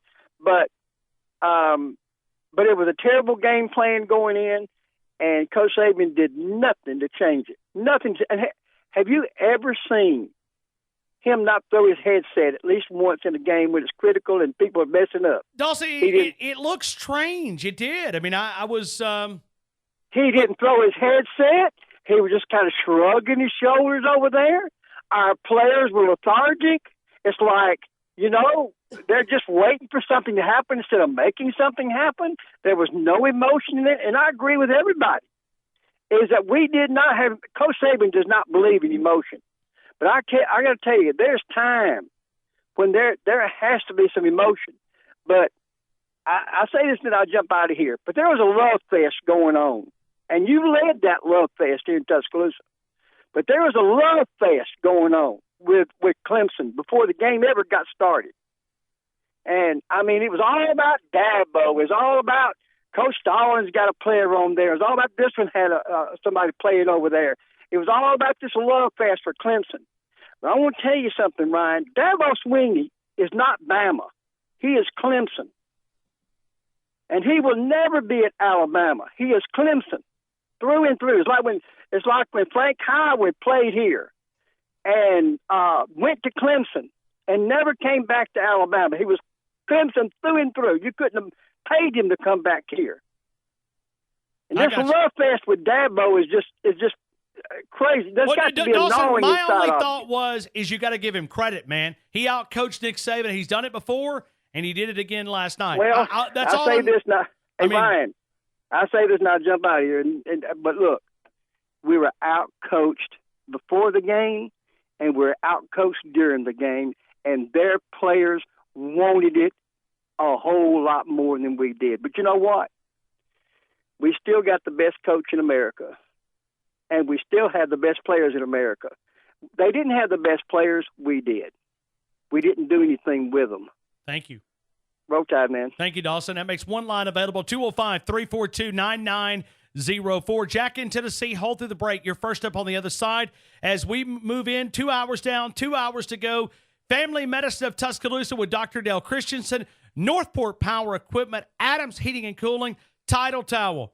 And when you talk about North Star Emergency Medical Services, they're looking for you. If you want to be a part of the field or if you already have your license, EMT, basic, advanced, or paramedic, they're looking for you. Join that winning team. Tuscaloosa is a great place to live. Alabama's largest EMS provider is looking for you. It is the official EMS provider of the University of Alabama Athletic Department and Alabama Crimson Tide football. Greatly appreciate them. North Star Emergency Medical Services. We will continue to move. 2 hours down, 2 hours to go. And I'm hearing from a lot of my friends out on the West Coast that are trying to get back. They are log jammed, as you would expect. Everybody's moving this way, right? Clemson, Alabama fans, both trying to get flights out of San Francisco, San Jose, Oakland, just trying to get back, and I can't blame them. I'd want to get out of that crazy state as well. And I just talked to a friend a couple of seconds ago. He said, we're delayed a couple of hours trying to get back. You know that they probably have the same feeling, but they've got a 7 or 8 hour flight to try to get them back because there's just really not a lot of directs. I think it's one direct coming into Birmingham, maybe on American or something, but most of them is going to have a little stop and try to find a way to catch a ride back to this area. We'll continue with more of the game. We'll take Jack in Tennessee. It looks like Steve's up next, then Corey, right here on The Game, Tuscaloosa's longest-running program. I'm Ryan Fowler on Tide 102.9 and 100.9, the home, the Alabama Crimson Tide Sports. A lot of people out there throwing stones at the University of Alabama. That's all right. That's okay. We got more rings than you do. Dan Woken, boy, he's a nut. With Clemson's destruction of Alabama, Dabo Swinney is the new king of college football. Dan the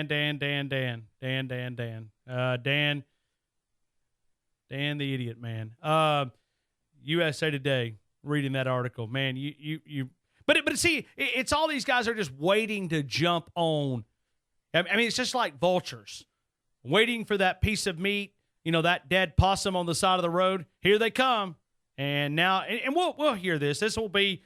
It's like 2015, the foundation's broke. Nick Saban can't recover. He's finished. He's washed up. I think this will be a galvanizing moment for Alabama. I think they'll come back stronger. Let's go to another clip here. Chris Childers made this comment about Alabama and Clemson taking over. I'm excited for the offseason. I'm excited for the banter. It's a different narrative. We've had the same narrative now for a decade. The same conversation every offseason. Who can catch Bama? Is it possible? Is anybody their equal? What's going to happen? Blah, blah, blah. All that stuff. That's been the status quo for 10-plus years. Who can catch Alabama? Who can unseat the process? Is it possible? Now the narrative is, who can catch Clemson? Who can catch Clemson? Clemson whipped Alabama. People were calling Alabama an all-time great team this year, myself included. It wasn't even a close game. Now the narrative becomes, who can catch Clemson? Clemson's the new gods of college football. It's not Alabama right now. Clemson is the unquestioned king of our sport. It's not Alabama for the first time in forever, to quote Princess Anna. It's not Bama. Clemson is our current ruler. Clemson is the standard. Clemson is the king. And if you're a college football fan, this is different. How many off seasons did you hear the national press, especially us, kiss Nick Saban's ass left and right on a daily basis? And for good reason. You know whose backside gets kissed now for several months? Dabo Swinney. And very well deserved. Yep. That was brilliant. I mean, what we saw this year and what we saw culminate last night was absolute brilliance. Last 4 years, Alabama and Clemson are both 55-4 with 2 national championships, 2 head-to-head wins. Rubber match next year in New Orleans. You guys got plans? 2 national titles, 55-4, both teams. I don't know if anybody's the king yet. But, hey, right now, Clemson's got the advantage, rightfully so. Jack in Tennessee. Jack, good afternoon. You're in the game. Good afternoon, Ryan. Great to talk to you. I have never called in other than the contest that I won, but I had a good record going into last night. I don't get to go to national championship games. It's not in the budget, but the next best thing is to come to Titletown and watch the game. I've always brought my son to the national championship game. When we come to Tuscaloosa this year, I brought a friend, and of course we were disappointed, not embarrassed in my team or my coach, but did have a question. Okay. Now I'm 3-2. You played a little bit of portion of Coach Saban's interview about the fact that they were not prepared. I think he used the word, I can't remember exactly what he said about confused or copycat, something to that effect. What do you think he meant by that, Ryan? I don't know. You want to go back and listen to it together? Yeah. The mistakes. It was the mistakes. Okay, here we go. Let's listen to it, and maybe we'll do it with a different eye since you pointed out a couple of things. Here's Nick Saban, Jack. We'll listen together. You know, first of all, you got to give Clemson a little bit of credit. They have a really good team. I think the responsibility for us not playing well really starts with me. You know, we obviously didn't go out there, and they did do some things that we weren't prepared for, but you always expect that. A couple bunch passes that Oklahoma ran and some other people that, you know, we had to make adjustments to at halftime. But, you know, I thought the players prepared well for this game, and I think that, you know, they just got outperformed. It wasn't like we just didn't cover a guy. I mean, we tried to cover number 8. He caught the ball, made a big play. We were in 3 deep zone when number 5 catches a ball and runs, you know, 50 yards, 60 yards for a touchdown. Guy doesn't play the deep third properly. So, you know, those responsibilities start with me, our staff, and all the coaches who try to get these guys ready. And when we don't play well, I feel like that's a reflection on the job that we did, the job that I did. And, you know, but, you know, Clemson did a really, really good job. I mean, I know the score. There's a lot of good things that our team did out there today, especially on offense. We did stop the run on defense, but we couldn't get off the field on 3rd down. So, I mean, sometimes we just didn't get them covered. A couple times we made some errors on things that they did that we had not practiced that were difficult, and they're pretty good. All right. Was that the comment you were talking about, Jack? Yes, sir. Yes, sir. I just, you know, yes, Clemson made some great plays, but we didn't make any halftime adjustments, did we? It didn't look like it. I mean, there were so many different things. If you would have told me that Alabama was going to get no pressure in the game, I think we would have told you that they were going to lose. But if you would have told me that they would score 0 second half points, I'd also told you they were going to lose. I mean, that was a problem. And Jack, this is the word, and I hate to use it, but you got to call it the way you see it. Nick Saban got out coached by Dabo and his staff last night, and Nick Saban's staff against Dabo. I mean, they got out coached, and there's probably nobody that feels any worse about it than those coaches inside that room. Exactly. And I know that. How many days did you say it was for the first game next season? It's 235 days, brought to you by Alabama Credit Union, alabamacu.com, away from the Duke Blue Devils. 235. All right. I know you're going to be hosting the funeral this whole 235 days, and I know you know that I'm a certified grief counselor. So when I get off the phone, I'll give Marquise my number. You know, we're an Alabama family. So if anybody needs grief counseling during this 235 days of grief, you know, there's some grief therapy. There's things like guilt. And one of the things about guilt, Ryan, is the definition of guilt is when you have an intent to harm. And Clemson had an intent to harm last night. I mean, there's no doubt about it. They should have some guilt. Another one is, you know, grieve alone, and it just takes time. Well, it's going to take us 235 days, it appears, because you said before, when we lose a national championship game, there's a funeral that goes on in Tuscaloosa for this amount of time. Yep. Yeah, no doubt. Jack, let me ask you here. There's 7 stages of grief, right? And I'm not sure if I've got them all, but I think I know the first couple is shock and denial, right? So we're in that phase right now, right? Correct. There Okay, is supposed to be those stages of grief. Yeah. I don't necessarily get tied up in those. I'm more Okay. into the midst of grief. But yeah, those anger, denial, Yeah, pain, bargaining, guilt. all those. Yeah, Right. all that stuff. Yep. So I'm here, if Alabama family needs me. I'm in Tullahoma because Ellis, him and I could just get together. He's only 20 minutes from me, but I probably could meet these Bama fans, Well, I'll tell you what. Why don't we partner up? I mean, man, we could make some money out of this. I mean, we'll have like a grief hotline or something, and Alabama fans can call in. And maybe that's what we're doing today. We just don't even know it. We're not charging for it. It's free service to Tuscaloosa. Hey, Jack, I appreciate you, man. Thank you for calling in. Yes, sir. God bless you, sir. Thank you. Thank you. I think I've interacted with Jack several times on the Twitter account. It's always fun to deal with, and he's called before. Let's go to Steve. Steve, good afternoon. You're in the game. Hey, Ryan. How are you, bud? A little heartburn, do you? Yeah. I got a butt ache because I got whipped. Well, the guy that you played that last cut before your last phone caller, and he said that we're chasing Clemson. Well, to a point, he's not wrong. If this was a 3-point game, or if this was a 3 year, whatever it was, when Sean Watson hit the pass in the end zone with just seconds left, I really would take issue with we're chasing Clemson, but Clemson beat the piss out of us. I mean, Steve, you're right. I mean, it is. And so in that case, at least for another year, yes, we're going to be chasing Clemson. They embarrassed us. We were not prepared. And whatever you say about the ACC, they won the games the way they were supposed to, like everybody says about Alabama should be doing. Clemson did it. Nobody gave them credit for wearing everybody else out, and the caliber, the level of opponent, that kind of thing. Well, they dispatched with everybody they were supposed to. So. I'm a little concerned about our frame of mind going in that direction, but yes, he's not wrong. We're chasing Clemson. We are. If this has been 3-point victory, no, I take issue with that. But Ryan, let me ask you something. Okay. How much has football changed?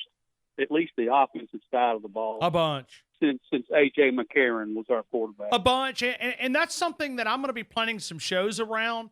I want to go back to what David Pollock said.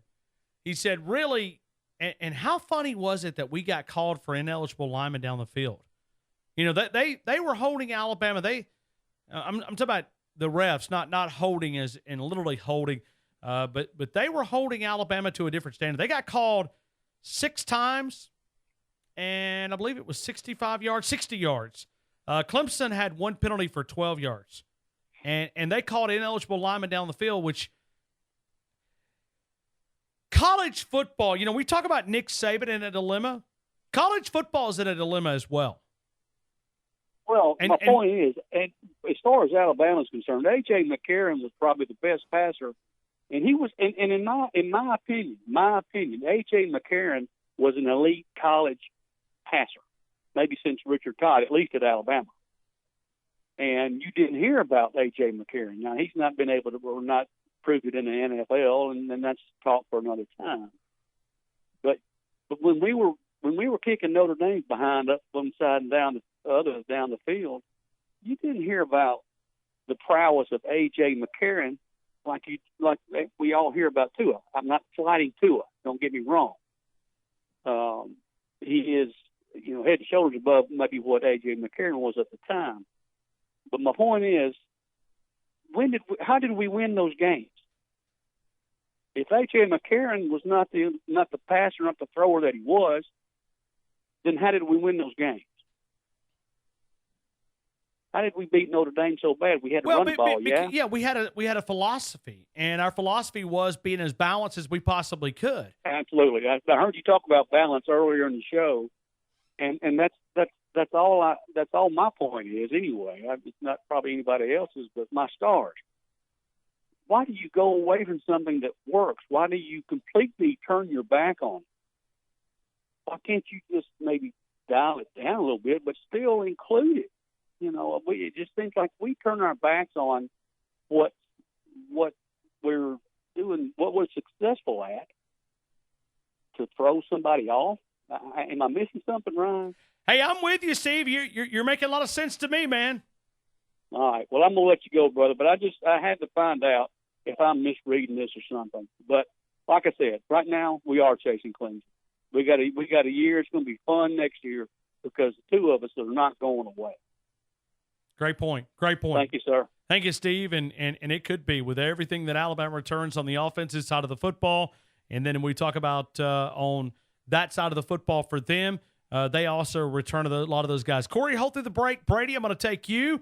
But I got a quote, might be a little one to use here on a Monday following the game in T-Town on Tide 102.9 and 100.9, the home of Alabama Crimson Tide Sports. The Game with Ryan Fowler, powered by Tuscaloosa Toyota, on your home for Alabama sports. Tide 102.9 and 100.9, and the Tide 102.9 app.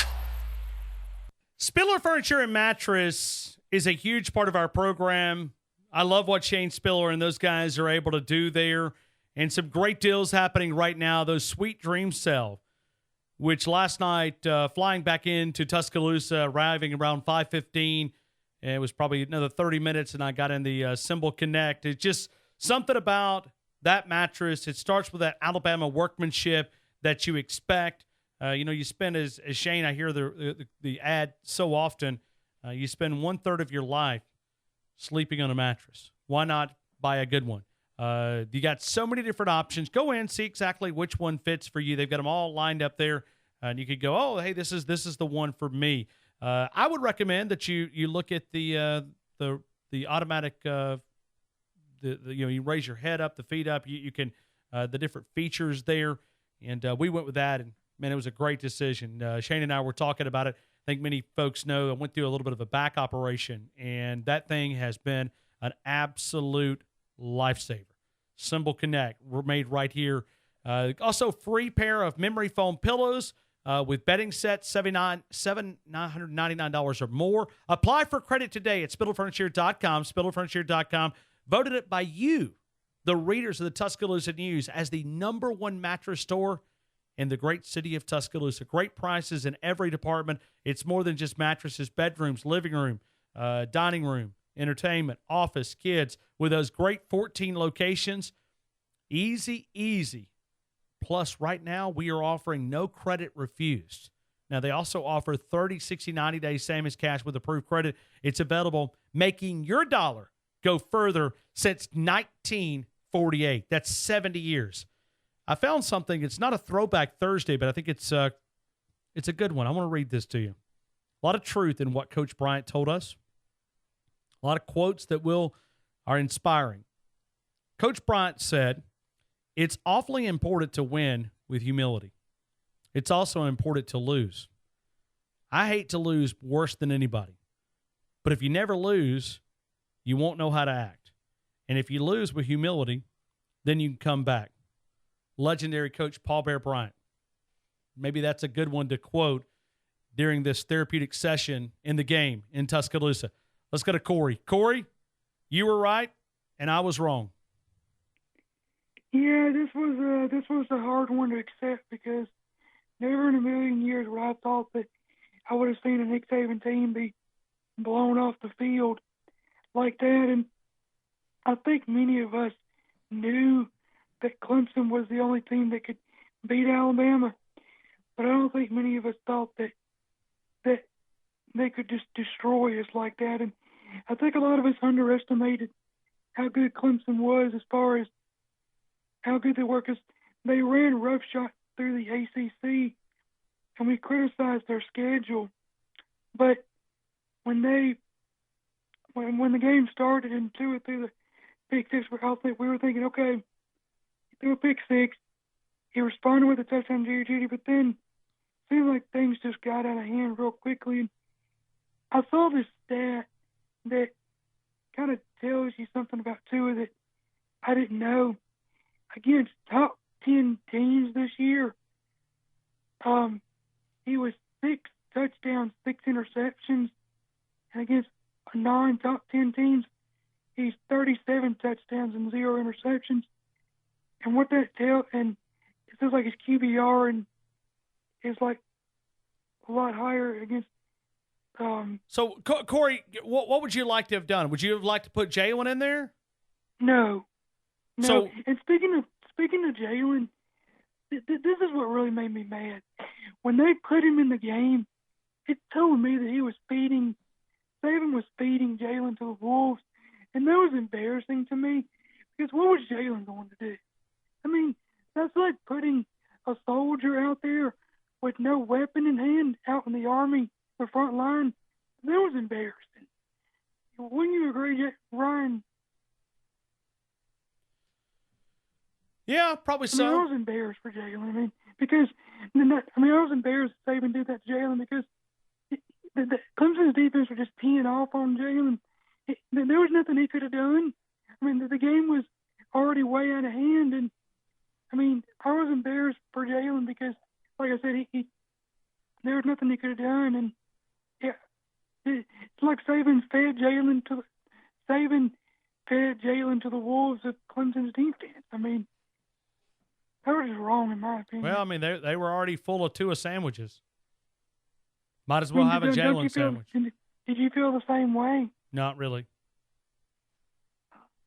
Let me ask you this: going forward in the next season, do you feel like we have enough talent to make a good run? That seems crazy, but with what we're losing and coming back, do you feel like we have a good enough roster to make? I think it'll determine which guys will make smart decisions and which guys will want to get out of here just because of the environment. If you go back, Corey, allow me to go back and look at all those first-rounders for Clemson who decided to come back. You know why they decided to come back? Because to beat Alabama. To beat Alabama, because it means something to beat the Alabama Crimson Tide.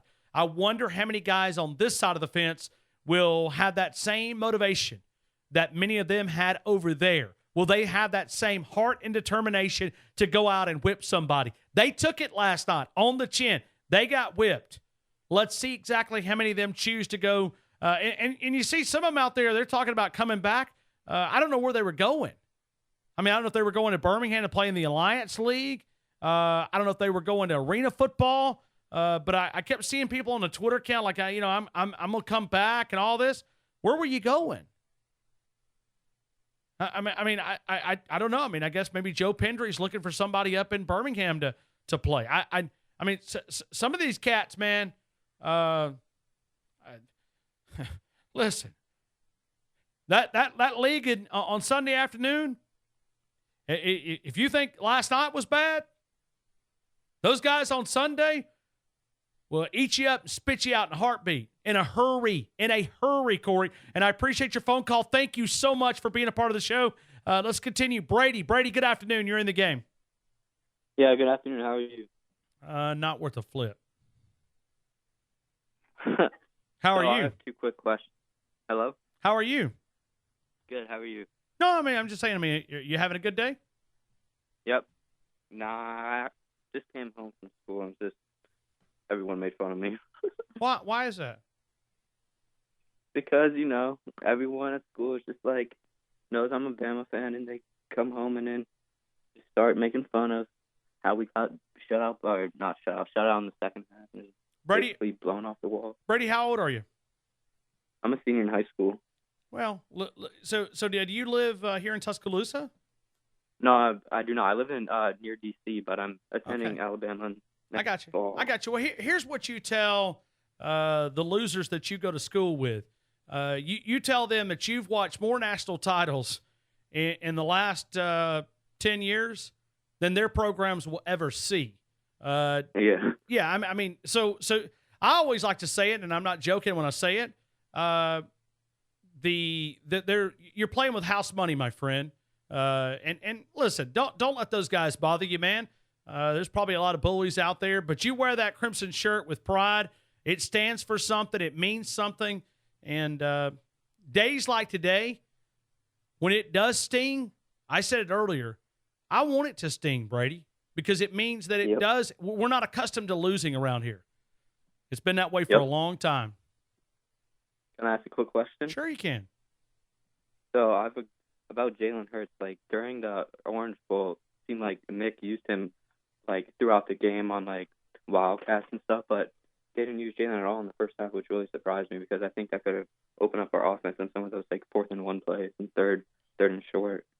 Well, I said it when I came back on Monday following the game in the Orange Bowl. I thought Nick Saban was doing things to put things on tape, not necessarily that he was going to use, but he was making Clemson think about it.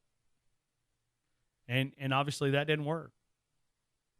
And also every loss we have in the past couple years, it seems like special teams has just like been our downfall. This year, not so much, but like Jeff Banks, like some of like the play calling, like kicking wise, like best team in the country, and we can never find like a consistent guy who could even make an extra point. So it's like I don't understand it sometimes. Yeah, we missed 9 of them to be exact, and we were told that special teams was going to be different. Maybe it'll take him getting the talent, because part of the special teams guy, you got to go out and recruit guys that fits what you're trying to do. And these guys, these specialists didn't get it done.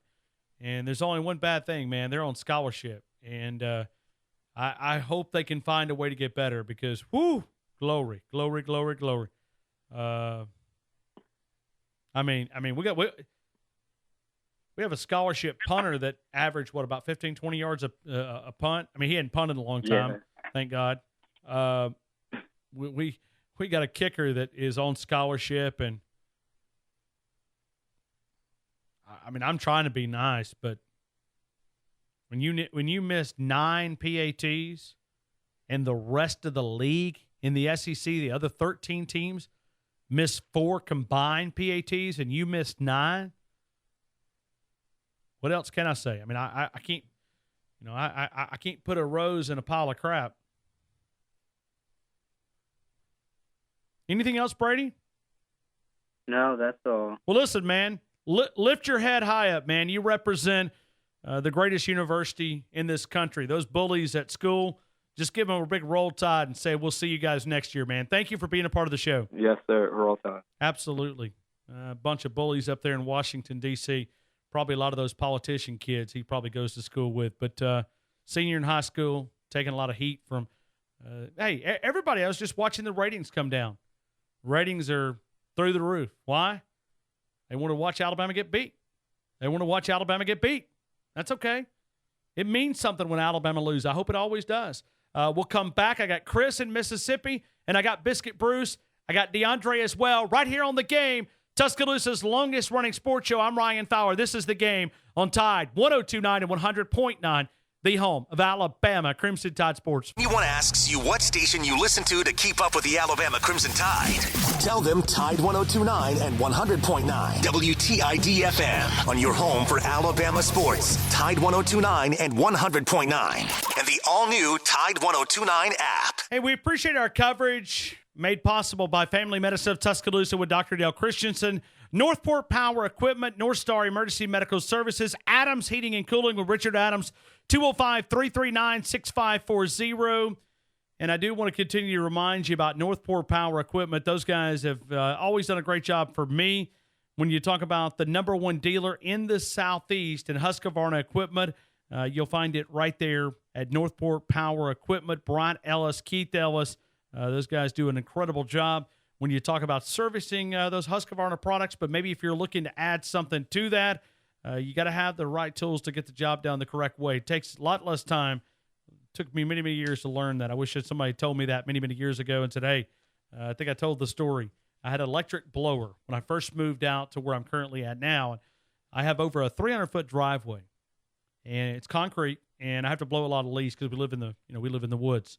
And I used to take a blower, and sometimes I laugh back at these things that I just wasn't prepared for. And I'd take these electrical cords, I'd stretch it all out, and it'd blow, and it'd take me.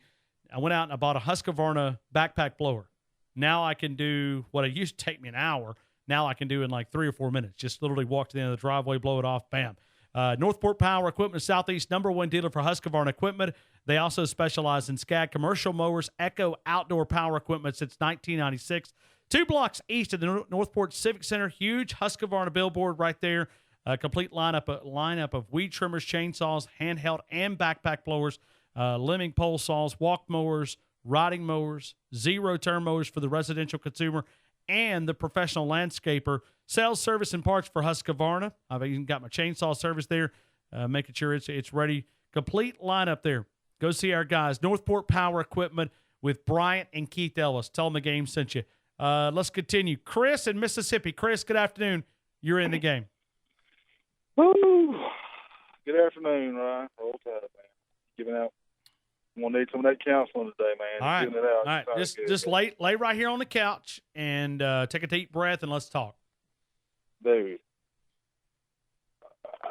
I don't even know where to start, Ryan. I mean, I really don't know where to start, brother. I've got so many questions right now that I know that they're never probably going to get answered.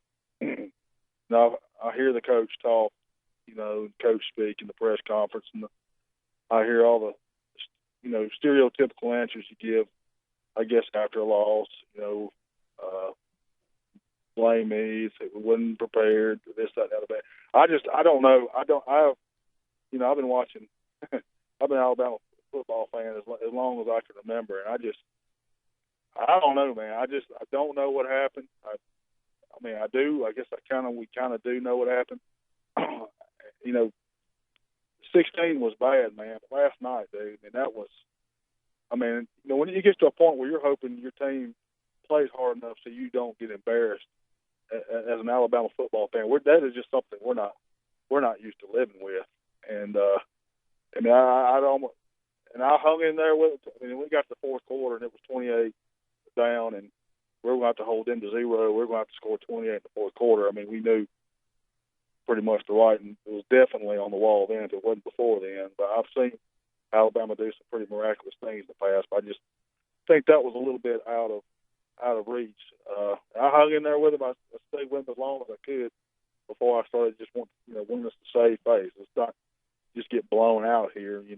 This team is going to demolish this fan base and this team, because I know how I felt. I know how these callers probably feel the same way. I can imagine how the team felt, man. But it's just, there'll be enough time, I guess, the next 200 plus days to blame people and, pass around what happened. It's just so many questions. Can you remember an Alabama football game where we score 0 points in the second half of a football game, Ryan? No, I'm not able to. And, this is definitely the worst loss of the Nick Saban. You can look back at 2007. You can even look at 2008 when he lost to Florida. I guess 2010, South Carolina. But the way this team was just whipped, let me see if I can find Cecil's tweet. Yeah, the final 28-point margin is Alabama's worst defeat since 38-7 loss to Virginia Tech in 1998 Music City Bowl. And that's. Here's you another one. Here's you another one. Monday night was the first time in 131 games versus a Power 5 opponent under Nick Saban they did not record a sack or force a turnover. How much analysis, how much breakdown? There's answers there. Probably answers that we're not going to be privy to. I'm sure the next few weeks when heads start rolling, we'll probably know a little bit more. But that team wasn't prepared. It was. They were not. Unfortunately, we bought into this, and I don't. Please, let's all do ourselves a favor as Alabama fans, and we were so addicted on this adrenaline high on this, on our new style way we play offense now, which is awesome. I agree. But if you go back and you listen to the man you have on there every Wednesday afternoon, man, defense and Coach Bryant's defense wins national championships. It don't matter how good an offense we get, we eventually will run into somebody like Clemson, like Dabo did. Like you said, the preparation for that game starts for him the day after ground zero last year. They have been waiting, and you said such such a low when you said their players would come back just to beat. I'm talking about wait for. I mean, they were willing to sacrifice millions and millions of dollars. I mean, to come back and whip Alabama's butt, and they accomplished that goal. I mean, them guys were on a mission, and not just to beat us, but to humiliate us, like what happened last night. And I've never seen. I can't remember ever seeing anything to come around like it. If we play them again next year, I mean, do you think we could ever lay the beat down, the wood to them like got laid to us? Well, we better find some alpha dogs on that defensive side of the football, because I think you're gonna lose your big one, and I think he'd be crazy to come back. I wish he would, but you're gonna miss that guy up front of him. He's saved Alabama so many times. I often think if Quentin Williams did not have the dominant season that he's had, where would this defense be? Defense still wins championships, and it did last night for Clemson. They held us below 30 points below our average. I mean, the proof is there. I mean, the proof, and that's, we just got to, I guess, be careful. I mean, there's been warning signs to me since the Georgia game. I've just seen whether it's defense. I mean, defense signs have been there all year. I've seen that a lot of the season. A lot of people, callers, refuse to see it and saying what the defense is. Well, I did because denial. I mean, I was in denial because I kept looking and going, okay, well, and maybe that's what was making this season such a special turnaround, is they were going through a lot of stuff that they were just overcoming with their skill set. Then you run up against a buzzsaw like Clemson, and all that's been null. A buzzsaw like Clemson that not only is loaded with talent, and we underestimate it because of the schedule, but has been laying in wait like a roaring tiger in the bushes, waiting for January the 7th. And it's just, woo! I mean, they come around and they were the hunter and we were the prey. And we were the deer in the headlight. They were the Peterbilt truck coming down the road. Man, they've been waiting on us. It was just obvious the way they played last night. They just could not. I mean, when we come out, I mean, it's almost that first interception, that pick six, was like a punch to the mouth, and we just went down to the mat. And we tried to get back up, and then they just finished us off. But, well, it's very similar. And Chris, I got to run to my next call, but they kept their foot on Alabama's throat. They did, and we got plenty of time to. I guess. I mean, what else better do we have to do all season? I guess. I hope about maybe sometime for the end of the show you do find us a countdown till the Duke game. I know I've already been doing it. Okay. 235 right. Brought to you by Alabama Credit Union, alabamacu.com. 235 days away from Alabama Crimson Tide football against the Duke Blue Devils in the ATL. Well, I appreciate you doing that. That's just reminding me. We're down now, but we ain't out. We'll be back. And, if we lost 10 more games that way, your callers, this fan base, they're going to be Alabama fans. We're going to wear that crimson no matter what. This might be something to knock a few of the bandwagon fans off, but we're going to be back. And I take confidence in that, man, and can't wait to hear some more calls. Thank you, Chris. Get into a bit more of this during the off season, man. But roll tide, brother. We'll talk to you later. Right back to you. Thank you so much, Chris. Let's go to Biscuit Bruce. Biscuit Bruce, good afternoon. You're in the game. Always great to be on 102.9, 100.9, and Alexa with 235 days to Alabama football, Ryan Z-Man Fowler. All right. Thank you. All right, I'm ready. All right, I'm going to get started here. And first of all, I want to address the Clemson Love Fest, because here's something that part of your callers don't understand, I don't think, fully. But you give respect to the people who earn respect. Gene Stallings certainly has earned that respect. So, of course, we're going to talk about his grandson, who is on the Clemson Tigers team. Dabo Swinney is a direct alumni, played for the University of Alabama. So he has earned the respect that we should give him as Alabama fans and alumni, which we do with the exception of some of your callers. So addressing that, he has earned it, and he certainly deserves it, and I will certainly give it to him. Now, this move to personnel on the field. It wasn't personnel on the field that cost us. It was play calling. Okay? We ran the same play inside the 3-yard line 3 times in a row. So, and Josh Jacobs ran the ball. He was in the Wildcat. So he wasn't sitting on the sideline, and Nigel Harris wasn't in there. Go back and watch the game.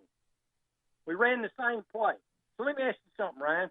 If you've got a running back like Josh Jacobs, Damian Harris, or Nigel Harris, and what's the weakest part, the very weakest part of Clemson's defense? The corners.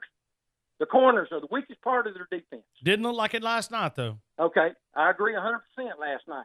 But a lot of that had to do with what I'm going to address here in a minute. But here's the thing. Would you rather have Josh Jacobs one-on-one with one of their quarterbacks, or would you rather run him off tackle where he's running against 2 defensive linemen and 2 linebackers?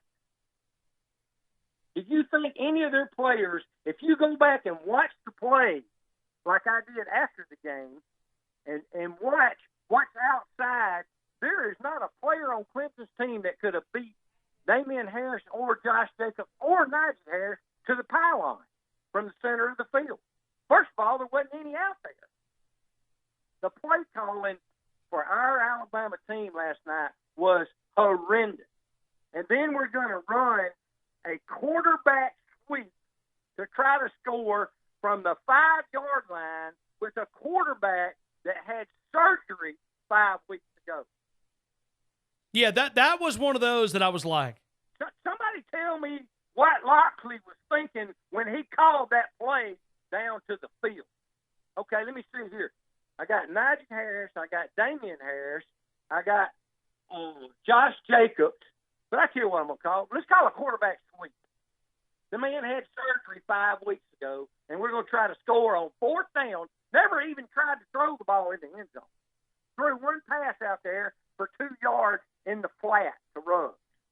Never threw the ball in the end zone from any of those attempts down there. Well, but Skip Bruce, here is the one, and I'm a huge fan of Mike Loxley. Okay, I think he's done a great job with this offense. Last night was not one of his better performances, and I think he'd probably be the first to tell you this. But what they were putting the heat on to us so much. How about a screenplay? Is it illegal to run a screenplay? I can name you 10 plays that they should have ran. I mean, that slows down that rush. It gives Tua that nanosecond because those guys have got to think about it. Run it. That thing was open. 10, 12, 15-yard pickups in the flat. Now they outside. tried. Yeah, they tried a little swing pass out to Damian Harris. He dropped the ball.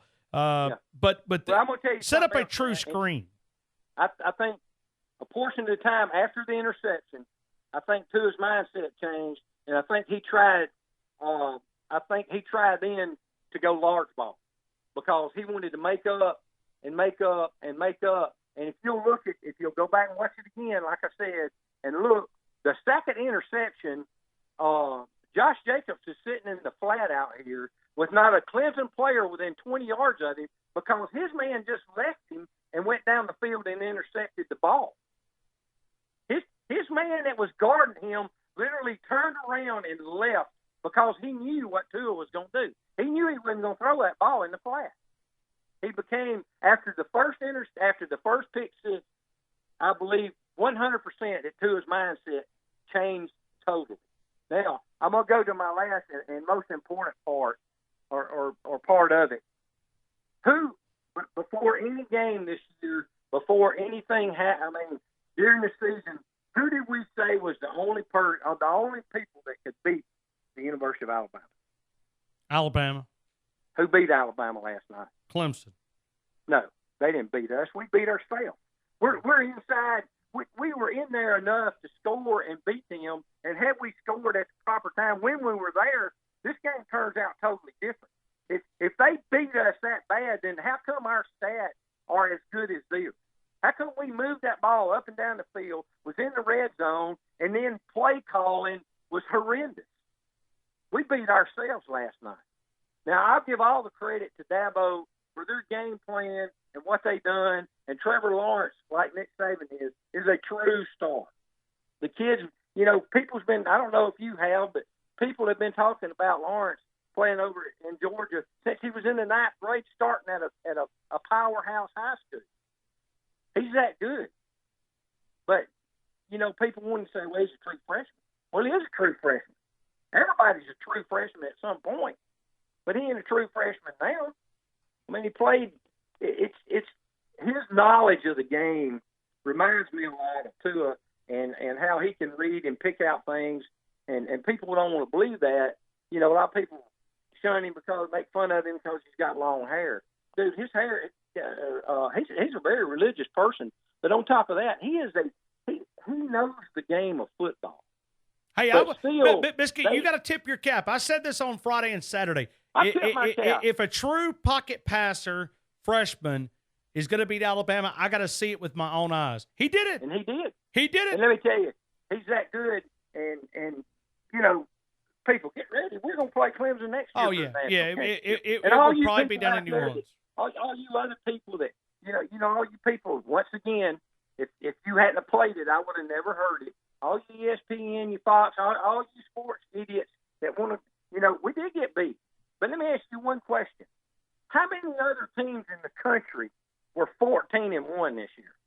0. We were the only 14-1 team. And only 2 teams played for the national championship. And only 1 team has been in every playoff. And this, people, relax and remember, no matter what happened last night, we are and always will be the University of Alabama. Roll Tide. Thank you, Biscuit Bruce. Great phone call. We'll come back. I got DeAndre. I got Garfish. I do want to remind you about Nuke's Eatery. I had some crazy food out there. Crazy food. I mean, I went to this place called In-N-Out. Marquise, what do you think about In-N-Out? Is that I loved it. It was my favorite place in California. Now, did you do the animal style deal? I always do animal style. Okay. I mean, that's probably the best meal out there. They served us. It is. They served us some Indian cuisine out there for Media Day. It's nothing like that menu you holding right now, though. Oh, man. In-N-Out was the best meal out there, except the hot dog they served last night at halftime. I don't know what California's known for as far as meals, but it's great to be back in Tuscaloosa. Nuke's Eatery, blue ribbon ingredients in every bite. Whether you're talking about the chicken salad, whether you're talking about the Nuke's Q, the Farmer's Market, the Royal, the choice roast beef. I love the French dip sandwich. It's available right now. The pimento cheese, turkey avocado. Then you work your way to the grilled and tossed salads, the Nuke's favorite, the ultimate, the black and blue, the chef, the Cobb, the Southern, and so much more. The great handcrafted California-style pizzas, sausage, pepperoni, barbecue chicken, Nuke's Q, spicy shrimp, 5 cheese, pepperoni, veggie, and so much more. You can also parlay that into a sandwich and a salad, a sandwich and soup. Got some great options there. Don't forget about those wonderful 12-layer cakes. Sweet tea, incredible. Go see our friends close enough that you can smell the championships. Nuke's Eatery, 205 University Boulevard, Crimson to go. Simply download the app, have your food delivered right there to you, or call ahead at 205-758-2455. First time we've been able to say this in 3 hours. We've actually got one line available right now, 205-342-9904. If you want to jump into the conversation, do it right now. We'll take DeAndre next. We'll take Garfish and all the other callers right here on the game. More Nick Saban audio, more things to get to. 55 minutes left here on the game in Tuscaloosa and Tide 102.9 and 100.9, the home of Alabama Crimson Tide Sports. The longest running sports show in Tuscaloosa. More of the game with Ryan Fowler coming up next on your home for Alabama sports. Tide 102.9, 100.9, and the Tide 102.9 app. Dadgummit, I thought I was going to be adding another statement to this. Each day at 5 o'clock, we remind you about the credentials of the University of Alabama. Let's do it. 17 national titles. 131 first-team All-Americans, 27 SEC titles, 70 postseason appearances, 39 postseason victories. It's Alabama Crimson Tide football. We're talking about it. Yeah, we're a little disappointed. No, we're a lot disappointed, but we're going to continue taking phone calls. Let me go here to a couple of guys that I think are big-time leaders at Alabama, and I think they will be. You could see them in the post-game locker room. They went and they faced the music. Xavier McKinney is a guy that I've got the chance to get to know at some of these bowl games, and I've talked with him twice. This guy's good. He may have a chance to be that alpha dog on that side of the football. I think he's that good. And the leadership style is there. Him and Tua Tagovailoa with members of the media following, reflecting on the season. Here's a quick soundbite from Tua Tagovailoa and Xavier McKinney. Of course, we had a great season. It didn't end the way we wanted it to end. A lot of that defensively, I blame myself a lot for how we played today. And I just know me personally that I'm going to try my hardest and make sure that this doesn't happen again. But I thought we had a great season. It just didn't end the way we wanted it to end. You know, just like what Xavier said, we had a great season, but just 5 words: good is not good enough. We didn't finish the way we wanted to finish. We didn't do the things we needed to do to execute and be successful in this game, and that's all it is. And that's Tua Tagovailoa. I mean, you hear what he's got to say, and you know that he'll work his butt off to get better. But the sophomore from Roswell, Georgia, Xavier McKinney, I was impressed. I know the secondary didn't have their best of nights, had the injury to Savion Smith, and still trying to exactly find out what exactly went down there. But you could see it. It was the injury was severe. Hopefully, you know, that young man can find a way. But Xavier McKinney talking about it, and you listen to those two leaders there, and there's others, and there's other opportunities for other people to step up in those leadership roles. Let's go to DeAndre. DeAndre, I appreciate your patience, man. Good afternoon. You're in the game. Hey, man, how's it going? Not worth a flip. I'm there with you, man. I'm there with you. But like you say, you know, some will did come up today. It's a new day, and now we start our, waiting period till we get to the Duke game. And, you know, it is a bit of pill to swallow during the off season, but, you know, we'll be fine. I think this game, you know, will, number one, refuel Nick Saban as well as the team, you know. But, Ryan, just from the start of the game, man, I don't know. It's just something was a little different. And I know these guys wanted to win that game, you know, and it just goes back to kind of like, you know, when we think about when we always go in the playoffs as a number one seed, man, it just seems like when we are the underdog, when we are, you know, not the number one seed, our mentality is somewhat different. I mean, have you noticed that, you know, the last 2 times we've gone into, you know, the playoffs as the number one seed, man, we went in at 14-0, and, you know, we didn't finish the job. And it was both times it was against Clemson. You know, granted, when we played them a couple of years ago and they beat us on that pick pass at the end of the game, you know, it was a, you know, better game or whatever. You remember Clemson's motto last year? It was the eye of the tiger? No. You remember what their motto was down in New Orleans? What's that? Leave no doubt. Yeah. They were a year early on that because they left no doubt in San Jose. None. Oh, yeah. They whipped us any way we could be whipped. And you know, you can't put it just on one aspect of the game, man. I mean, like Biscuit Bruce said, we moved the ball last night, man. I think we had over 500 yards of offense. You know, it goes back to running the ball, though. We had a lot of success running the ball on certain plays or whatever, and play calling factored into that, man. It just so much. Even when we were down 31-16, and, you know, I was like, hey, we you know, I felt we could come back and win the game. But it's just when you get in the red zone 4 times and don't score, when you turn the ball over twice, it just wasn't our night last night. You know, and even, you know, I'm proud that, you know, we are able, and this is how I look at it. I'm proud, man, the fact that, man, number one, that we've gone 4 straight years. And it doesn't make it any better to, you know, when we lose, you know, when we get to the championship, because it was almost automatic at one point in time. As Coach Saban got a national championship game, hey, we were going to win.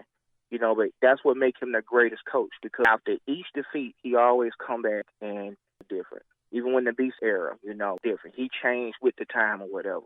And whatever, we need to do to get better. And I feel like Bama will be New Orleans. It's just, that, having to deal with the off-season. And I don't want this to sound bitter because it's not being a sore loser. But New Orleans looks awfully, awfully good for the college football national championship. Miami looks really, really good. Indy looks very, very good. Santa Clara should never host another national championship game in the rest of their existence. The college football playoff staff did a great job. They had to work with what they had, but that place is there's nothing to do. I mean, there was like you have to drive like an hour and a half to even get anywhere you want to do anything. There's nothing to do out there. Like, I don't know what people do for fun in that particular, immediate area. I guess smoke dope. That might be an option. No, I mean, I'm trying to. I mean, you'd have to get high for that place to even look good. Right. And there was a lot. I mean, I was talking to a couple of the administrators.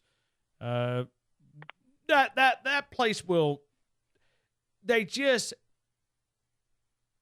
It was confusion, and even finding a place for Alabama to practice inside was difficult. It was just they were not ready for a big time sporting event. Now, like I said, the college football playoff folks, they did a great job. The staff, they traveled from game to game to game. Their side of it was very well organized, but the immediate area, DeAndre, those people that we checked in the hotel, they didn't even know what we were there for. None. Wow. And it's like this is a huge part. That proved to me that a place like Alabama, Tuscaloosa, Baton Rouge, Knoxville, if they ever be a part of it, these college towns that are accustomed to 100,000 crowd, they can manage a semifinal game. If Santa Clara can host a national championship game, some of these other towns can host a championship. Yeah. Or at least not maybe a championship, but a semifinal game. And we got to start taking care of the fans. We got a great sport, but we got to take care of the fans that have to spend tons of cash to go support their team. We got to take care of that. Coach Stallings has been on that for a couple of weeks, and he is so dead on with this. Just before I go, I can't go without saying the idiot Woken, he shouldn't even be allowed to tweet or say anything when it comes to Alabama, because this is the same jerk that said a few years ago that dynasty was dead when we lost to Ole Miss.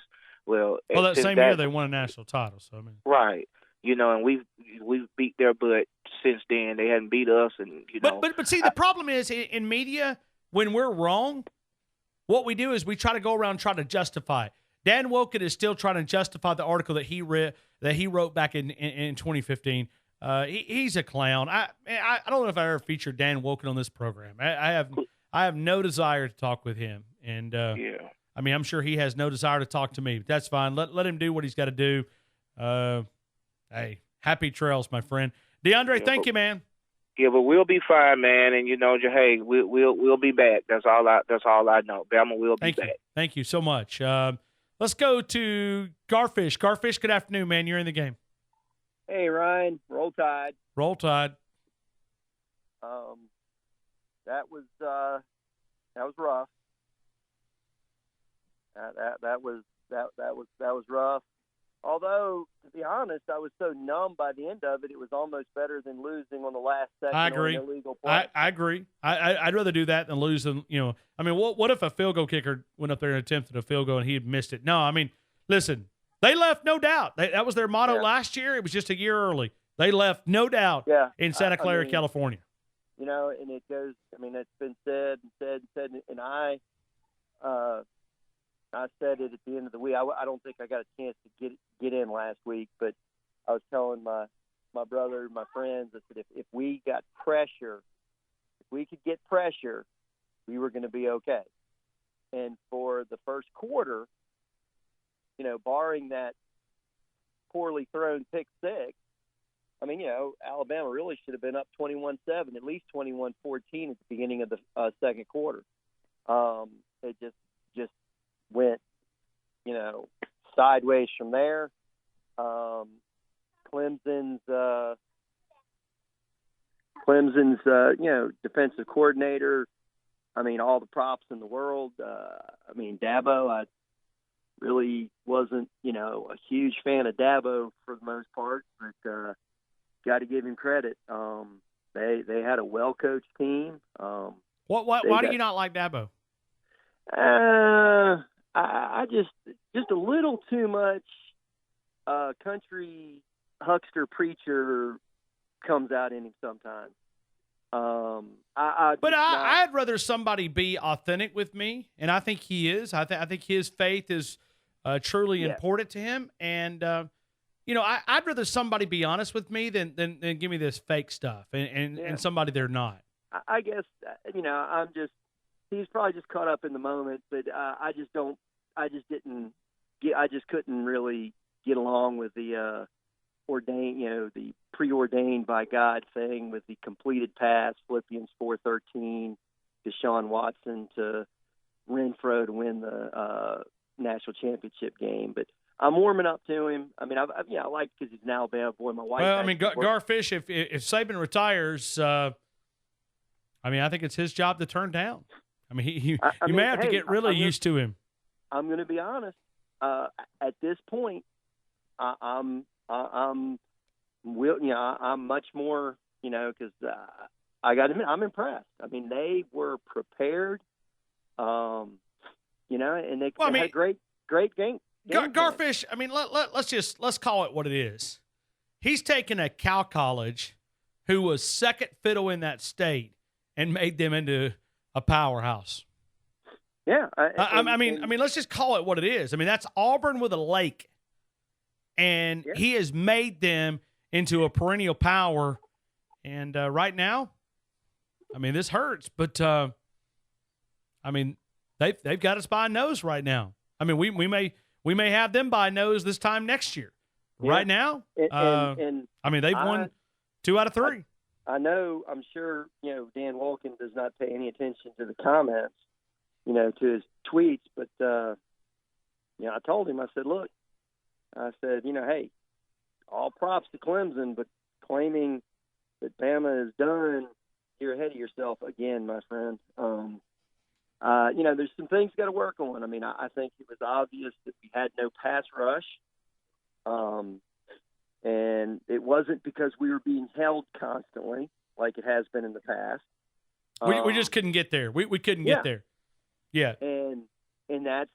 Hey, we've lost again, but we lost a lot of, we lost our 2 end rushers by that game. So I mean, hey, we got whipped, but it's not like oh my gosh, this is over kind of thing. I mean, it was, I do think that they need to adjust the mindset a little bit, maybe from a coaching perspective, and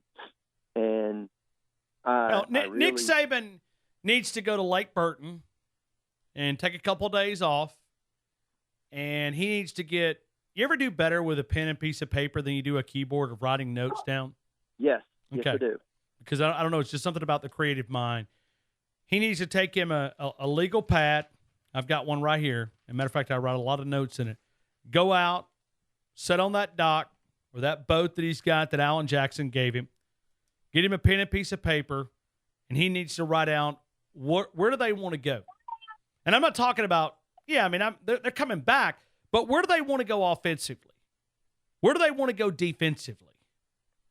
Is it what's the immediate goals? Where do they want to be? Because I think they've got a little identity crisis here. They don't really know what they want to be.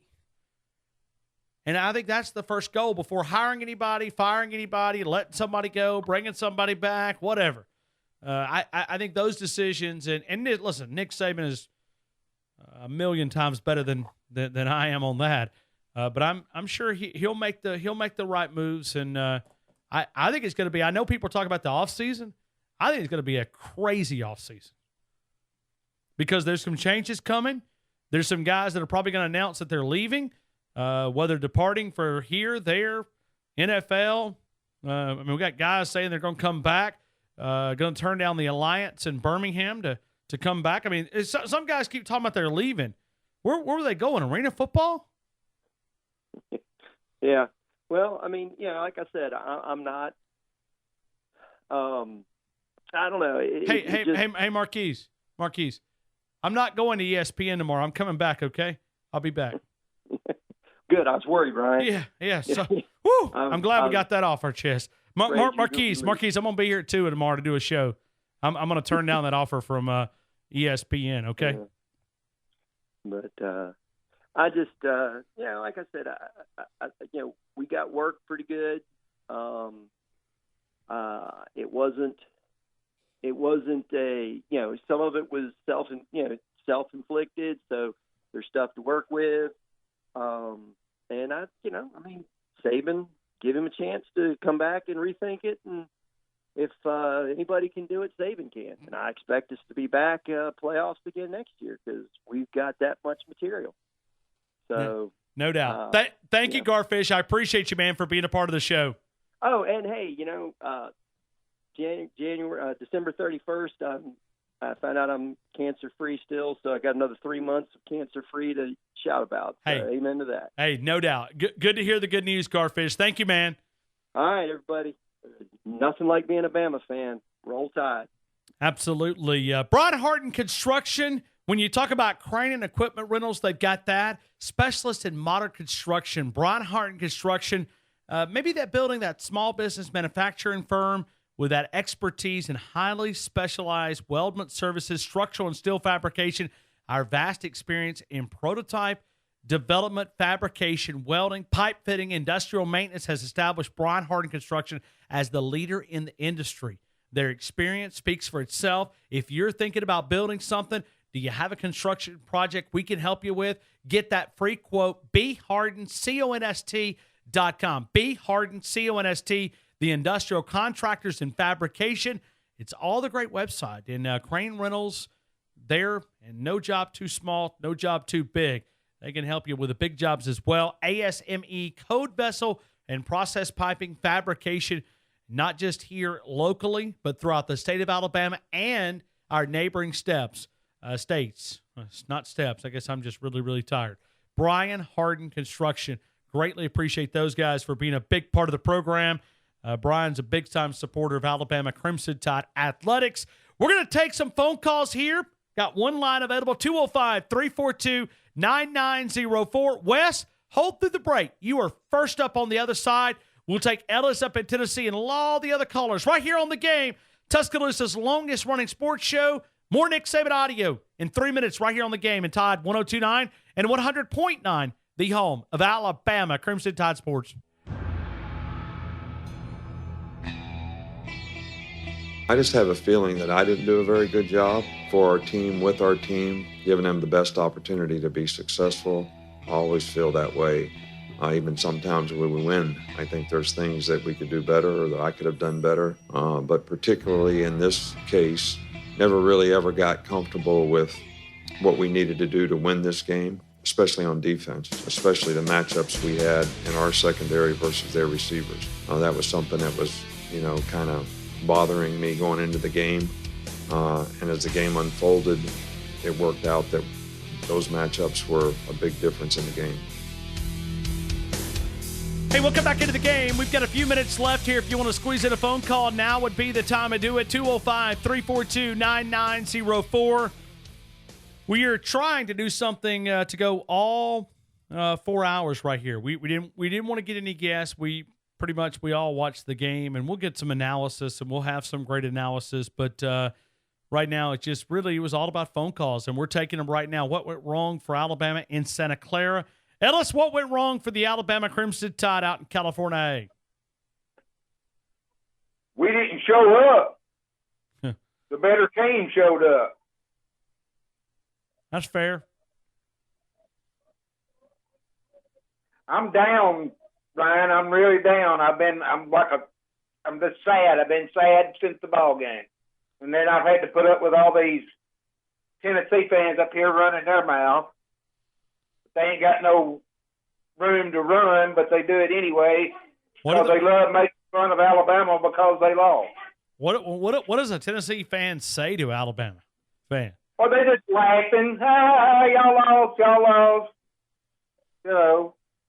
And I tell them, I said, well, how long has it been since you beat Alabama? How long has it been since you won a championship or even went and played for a championship? Oh, when's the last time that you've been relevant? Forget about winning a championship. Yeah, well, that's the truth. I should have said that, but I didn't. Yeah. But every time I've seen them today in a store, if they know me, well, just remind them this: 4,462 days since the last time Tennessee lined up and beat your Alabama Crimson Tide on the football field. Yes, and then they say, "Well, you got your Alabama stuff on." I go, "Well, why not? They lost. They don't mean I'm supposed to stop wearing my Alabama attire just because they lost the ball game." You know, we still can say we went 14-1. I know I would have loved to win the ball game, but and Ellis, I don't think I'm going to buy the shirt that we went 14-1. No offense, but here in Tuscaloosa, Scott Cochran takes second place trophies and smashes them on the ground. Yeah. I mean, he shipped them to Auburn. They need something for their museum. Yeah, well, they need something for their trophy case. Well, if they've got a trophy case, but no, they do. They've got they got the Asterisk National title in 2010 and the split in '57. But I'm like everybody else. I knew it going right as it was halftime. I go, we will not come back from this.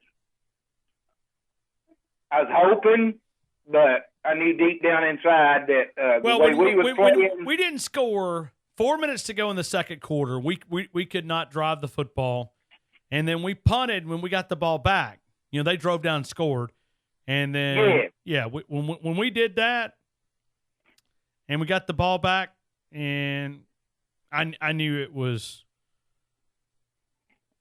It's over with.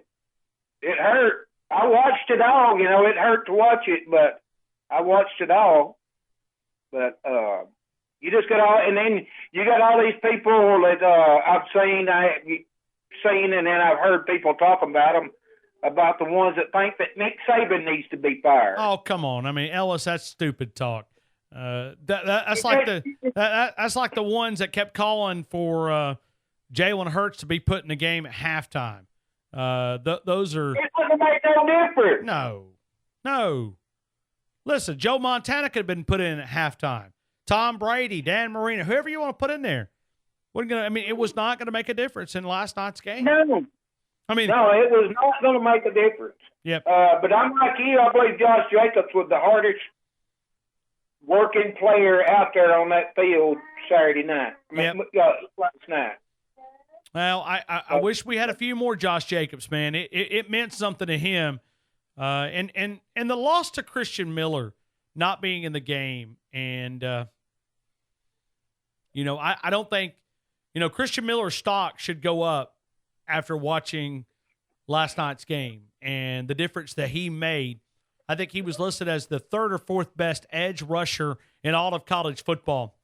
There is no doubt we missed Christian Miller last night. We missed him, and because he's that one guy that could get pressure on the quarterback, and we couldn't find any way to get to Trevor Lawrence, and I think that's the part that we miss a lot.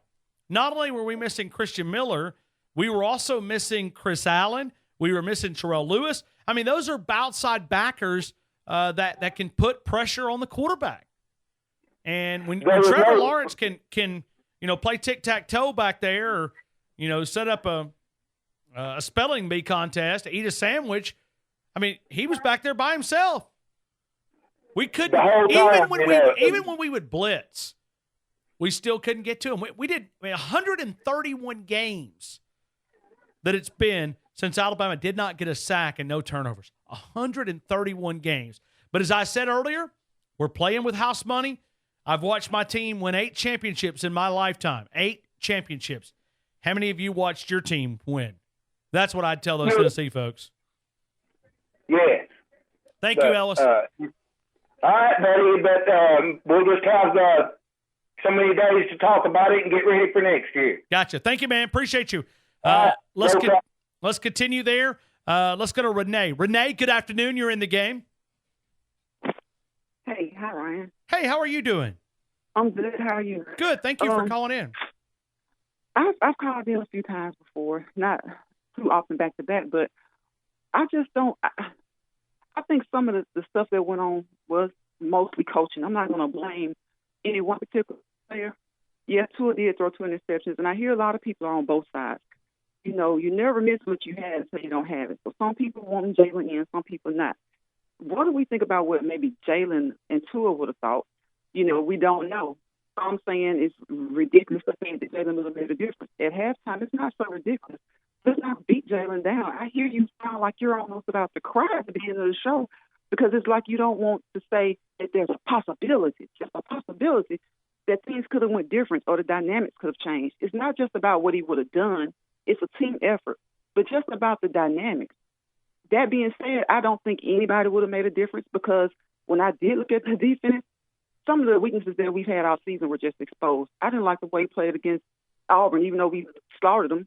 There were times where our defense just let them kind of run up that middle. And our defensive line is just not the Bama defensive line. I think a lot of people deluded themselves into believing because it's Alabama. Like when Saban says, don't think because you put on a crimson jersey. But a lot of our fans, we can't think because we're Alabama that those weaknesses won't affect us. They're going to affect us. And it's just really sad because this town, I live in T-Town, and a lot of times they're divided. I've heard people call other shows that won't call your show anymore because they're like, he's a racist. And it's like, I try with all of me not to even go that route and think that. But when you are so, like, I thought you were going to break down and cry just because the people asked for Jalen. I mean, give the guy a little bit of, it was all good in the Georgia game, but nobody wanted to hype him up too much, though. So do you think Jalen would have made the difference? Like I just said, I don't think that he would have. I know he wasn't going to make a difference in the last 11 minutes, but I do feel like we maybe could have, the dynamics may have changed a little bit to go with him at the beginning of the second half. I had to wait till 11 minutes when we knew there wasn't a chance in hot onions we were going to win the game. And a lot of us looked at that. A lot of people frowned on that. A lot of people are mad at Coach Saban about that. Jalen fans, but you can't be mad because Jalen has fans. Jalen did a lot for Alabama. And a lot of people are trying to down it now because it's almost like saying we were wrong about Tua. You weren't wrong about Tua, Ryan. Just to say maybe Jalen would have changed the dynamics of the game doesn't mean you're saying you were wrong about Tua. Tua threw 2 interceptions. But I'm not going to blame the loss on Tua. And I'm not going to say Jalen would have came in and would have, things would have changed, but we don't know that it wouldn't have. That's nothing. Why? Well, we don't know that it would have or would not have. Exactly. We don't know either one, but it seems like the ones saying, no, it wouldn't have made a difference. They're so angry, but the most of the anger is because can't say that because then that would definitely put a little niche in us may have been wrong about Tua. Can't say that. If Jalen had thrown those 2 picks, what the conversation would have been. Had he started and thrown those 2 picks, what the conversation would have been. And it would have been much heated, and people would have been angry. I'm angry that we lost, but I know that we can't win them all. The only thing that hurts me is that we lost by so much. So many people are saying it would have been a big heartbreaker if it was just 1 or 2 points. Yeah, you say that now, but just like with the Jalen Tua situation, you can't say that. I think people were just so shocked right now that it was 28 points. Imagine Auburn losing. When Georgia lost by 7, what did we say? Imagine somebody else losing by 28 points and had it from the SEC. We be the same way all these haters are. But I don't really even care about haters because every time they say Bama is done, 9, 11, 12, 15, 17. I just don't like the angst and all the don't say that. Jalen Withers, you don't know that. We don't know. You don't have a crystal ball. We don't know that he would have. We don't know that he wouldn't have. We could have lost, but we don't know that the dynamics wouldn't have changed. I feel like it wouldn't because when I looked at the field, I saw guys running around like chickens with their head cut off for Alabama. They looked lost. Yeah. Defensively, they were having trouble even lining up in the right position. Right. So I'm saying we're getting angry at each other about certain positions and certain, players would have made a difference, wouldn't have made a difference. We will never know one way or the other. But what I did see was our team just looked sharp. They just looked like, and even Coach Saban said, they threw things at us that they did not prepare for. And Dabo is no dummy. I can't stand him. But if Saban retires, I want him here. Gotcha. Well, look, Renee, thank you so much for your phone call. I appreciate your feedback, and thank you for sharing your opinion. Thanks. Thank Have you. a good day. Absolutely. Renee helping us out there from here in Tuscaloosa. We'll come back. We'll take more phone calls right here on the game in T-Town on Tide, 102.9 and 100.9, the home of Alabama Crimson Tide Sports. Hey, welcome back into the game here in T-Town on Tide, 102.9 and 100.9, the home of Alabama Crimson Tide Sports. As we continue wrapping up the final couple of minutes, let's go to Chris in Pensacola. Chris, good afternoon. You're in the game. Hey, Ryan. Glad you made it back to Santa Clara, man. Hey, no doubt. Thank you. I'm short on time, but I'm gonna try to squeeze 3 calls in here right here at the end. Okay. Well, I'm going to go and say I'm embarrassed as an Alabama fan. I am completely embarrassed at the way that we performed last night. I mean, just the way we performed offensively, defensively, and defensively. If I was the head coach at the University of Alabama, Tosh LaFleur would not have a job. I am literally infuriated at that because we should be more prepared. We should have been more prepared defensively. That we let Clemson run roughshod all over us. I'm gonna tell you something, Ryan. If we played right now, Florida could beat us by 40 points right now on defense. That's how. If we play Georgia again, Georgia could beat us by that bad. We got to do something defensively to get back to where we were. We can. I mean, I'm frustrated as an Alabama fan today. I've heard to hear so many haters talk about, oh, Alabama's dead. Alabama's dead. I said, well, we'll fix things. But right now, last night, I was embarrassed. I went to bed at halftime. I was that embarrassed. Well, I tell you, I wish I could have went to bed at halftime. I mean, I was embarrassed. Embarrassed. I mean, my wife was watching the game, and she said, she's a Florida fan, and she was embarrassed. It's just, it's hard to explain, but the easy way to explain is we got our butt whipped. I mean, that's all you can say. We did about that, and Clemson's a good football team. I mean, when you throw a pick six, I said, okay, we're going to come back from that. And then we came back, but this is also, and you were in the press box, you probably doing your thing, typing, tweeting, and all that stuff. What did the people say in the press box where you were when Nick Saban went for it on a fake field goal? Oh, there was a lot of moans. They were like, "What?" Yeah, I mean, it was. I mean, Brian, if that was me, I'm gonna put my I mean, I can't play the head coach of the University of Alabama, but I'm gonna play. I'm kicking a field goal there, makes it 31-19. It's a 12-point game. Then we get some momentum back. But Chris, listen, they had no confidence. The PAT, the first PAT was like I've shot doves or quail that had a better flight time than what the ball on the first PAT. Then he missed the second PAT. They had no confidence in him, and that was obvious. I agree. And it's hard to blame him. I'll let you have the final minute right here. I'm telling you, man, that I think that, and this is my opinion. If instead of us going for a field goal, if we didn't have the confidence, let's line it up and run it down the freaking throat. I mean, getting too tight in, go 6-man offensive linemen, and let's push their butts back and let's get a first down, and then we score a touchdown. It's a different ball game. Then we have the confidence back. But I mean, it's just like after that, it's like, oh well, I don't give a crap. I mean, that's the way I felt, Ryan. I mean, I'm sorry to say it to our guys, but I'm disappointed to be an Alabama fan tonight. I mean, I'm going to be roll tide for the day I die. You can say disappointed. Yeah, I mean, you could say disappointed, but it's listen, sometimes you got to give credit. I think we read the Coach Bryant thing. Thank you so much, Chris. I appreciate you in Pensacola. Please call again very, very soon. All right, thanks, Ryan. Appreciate it. Roll Tide, everybody. Absolutely. Let's go to Gatorman. Gatorman, I've got like 2 minutes, man. Let it rip. All right, but I didn't call you to pounce on you, man, because y'all lost, and I know you hurt. And I consider you a friend, but y'all got outplayed, man, and the boys, Clemson, were ready. Yes, they And were. Dabo had them ready. Their defense was ready because of their defense coordinator, and y'all got beat by a better team. And you are the only one I've heard today that said that we got beat by a better team. No, I'm with you.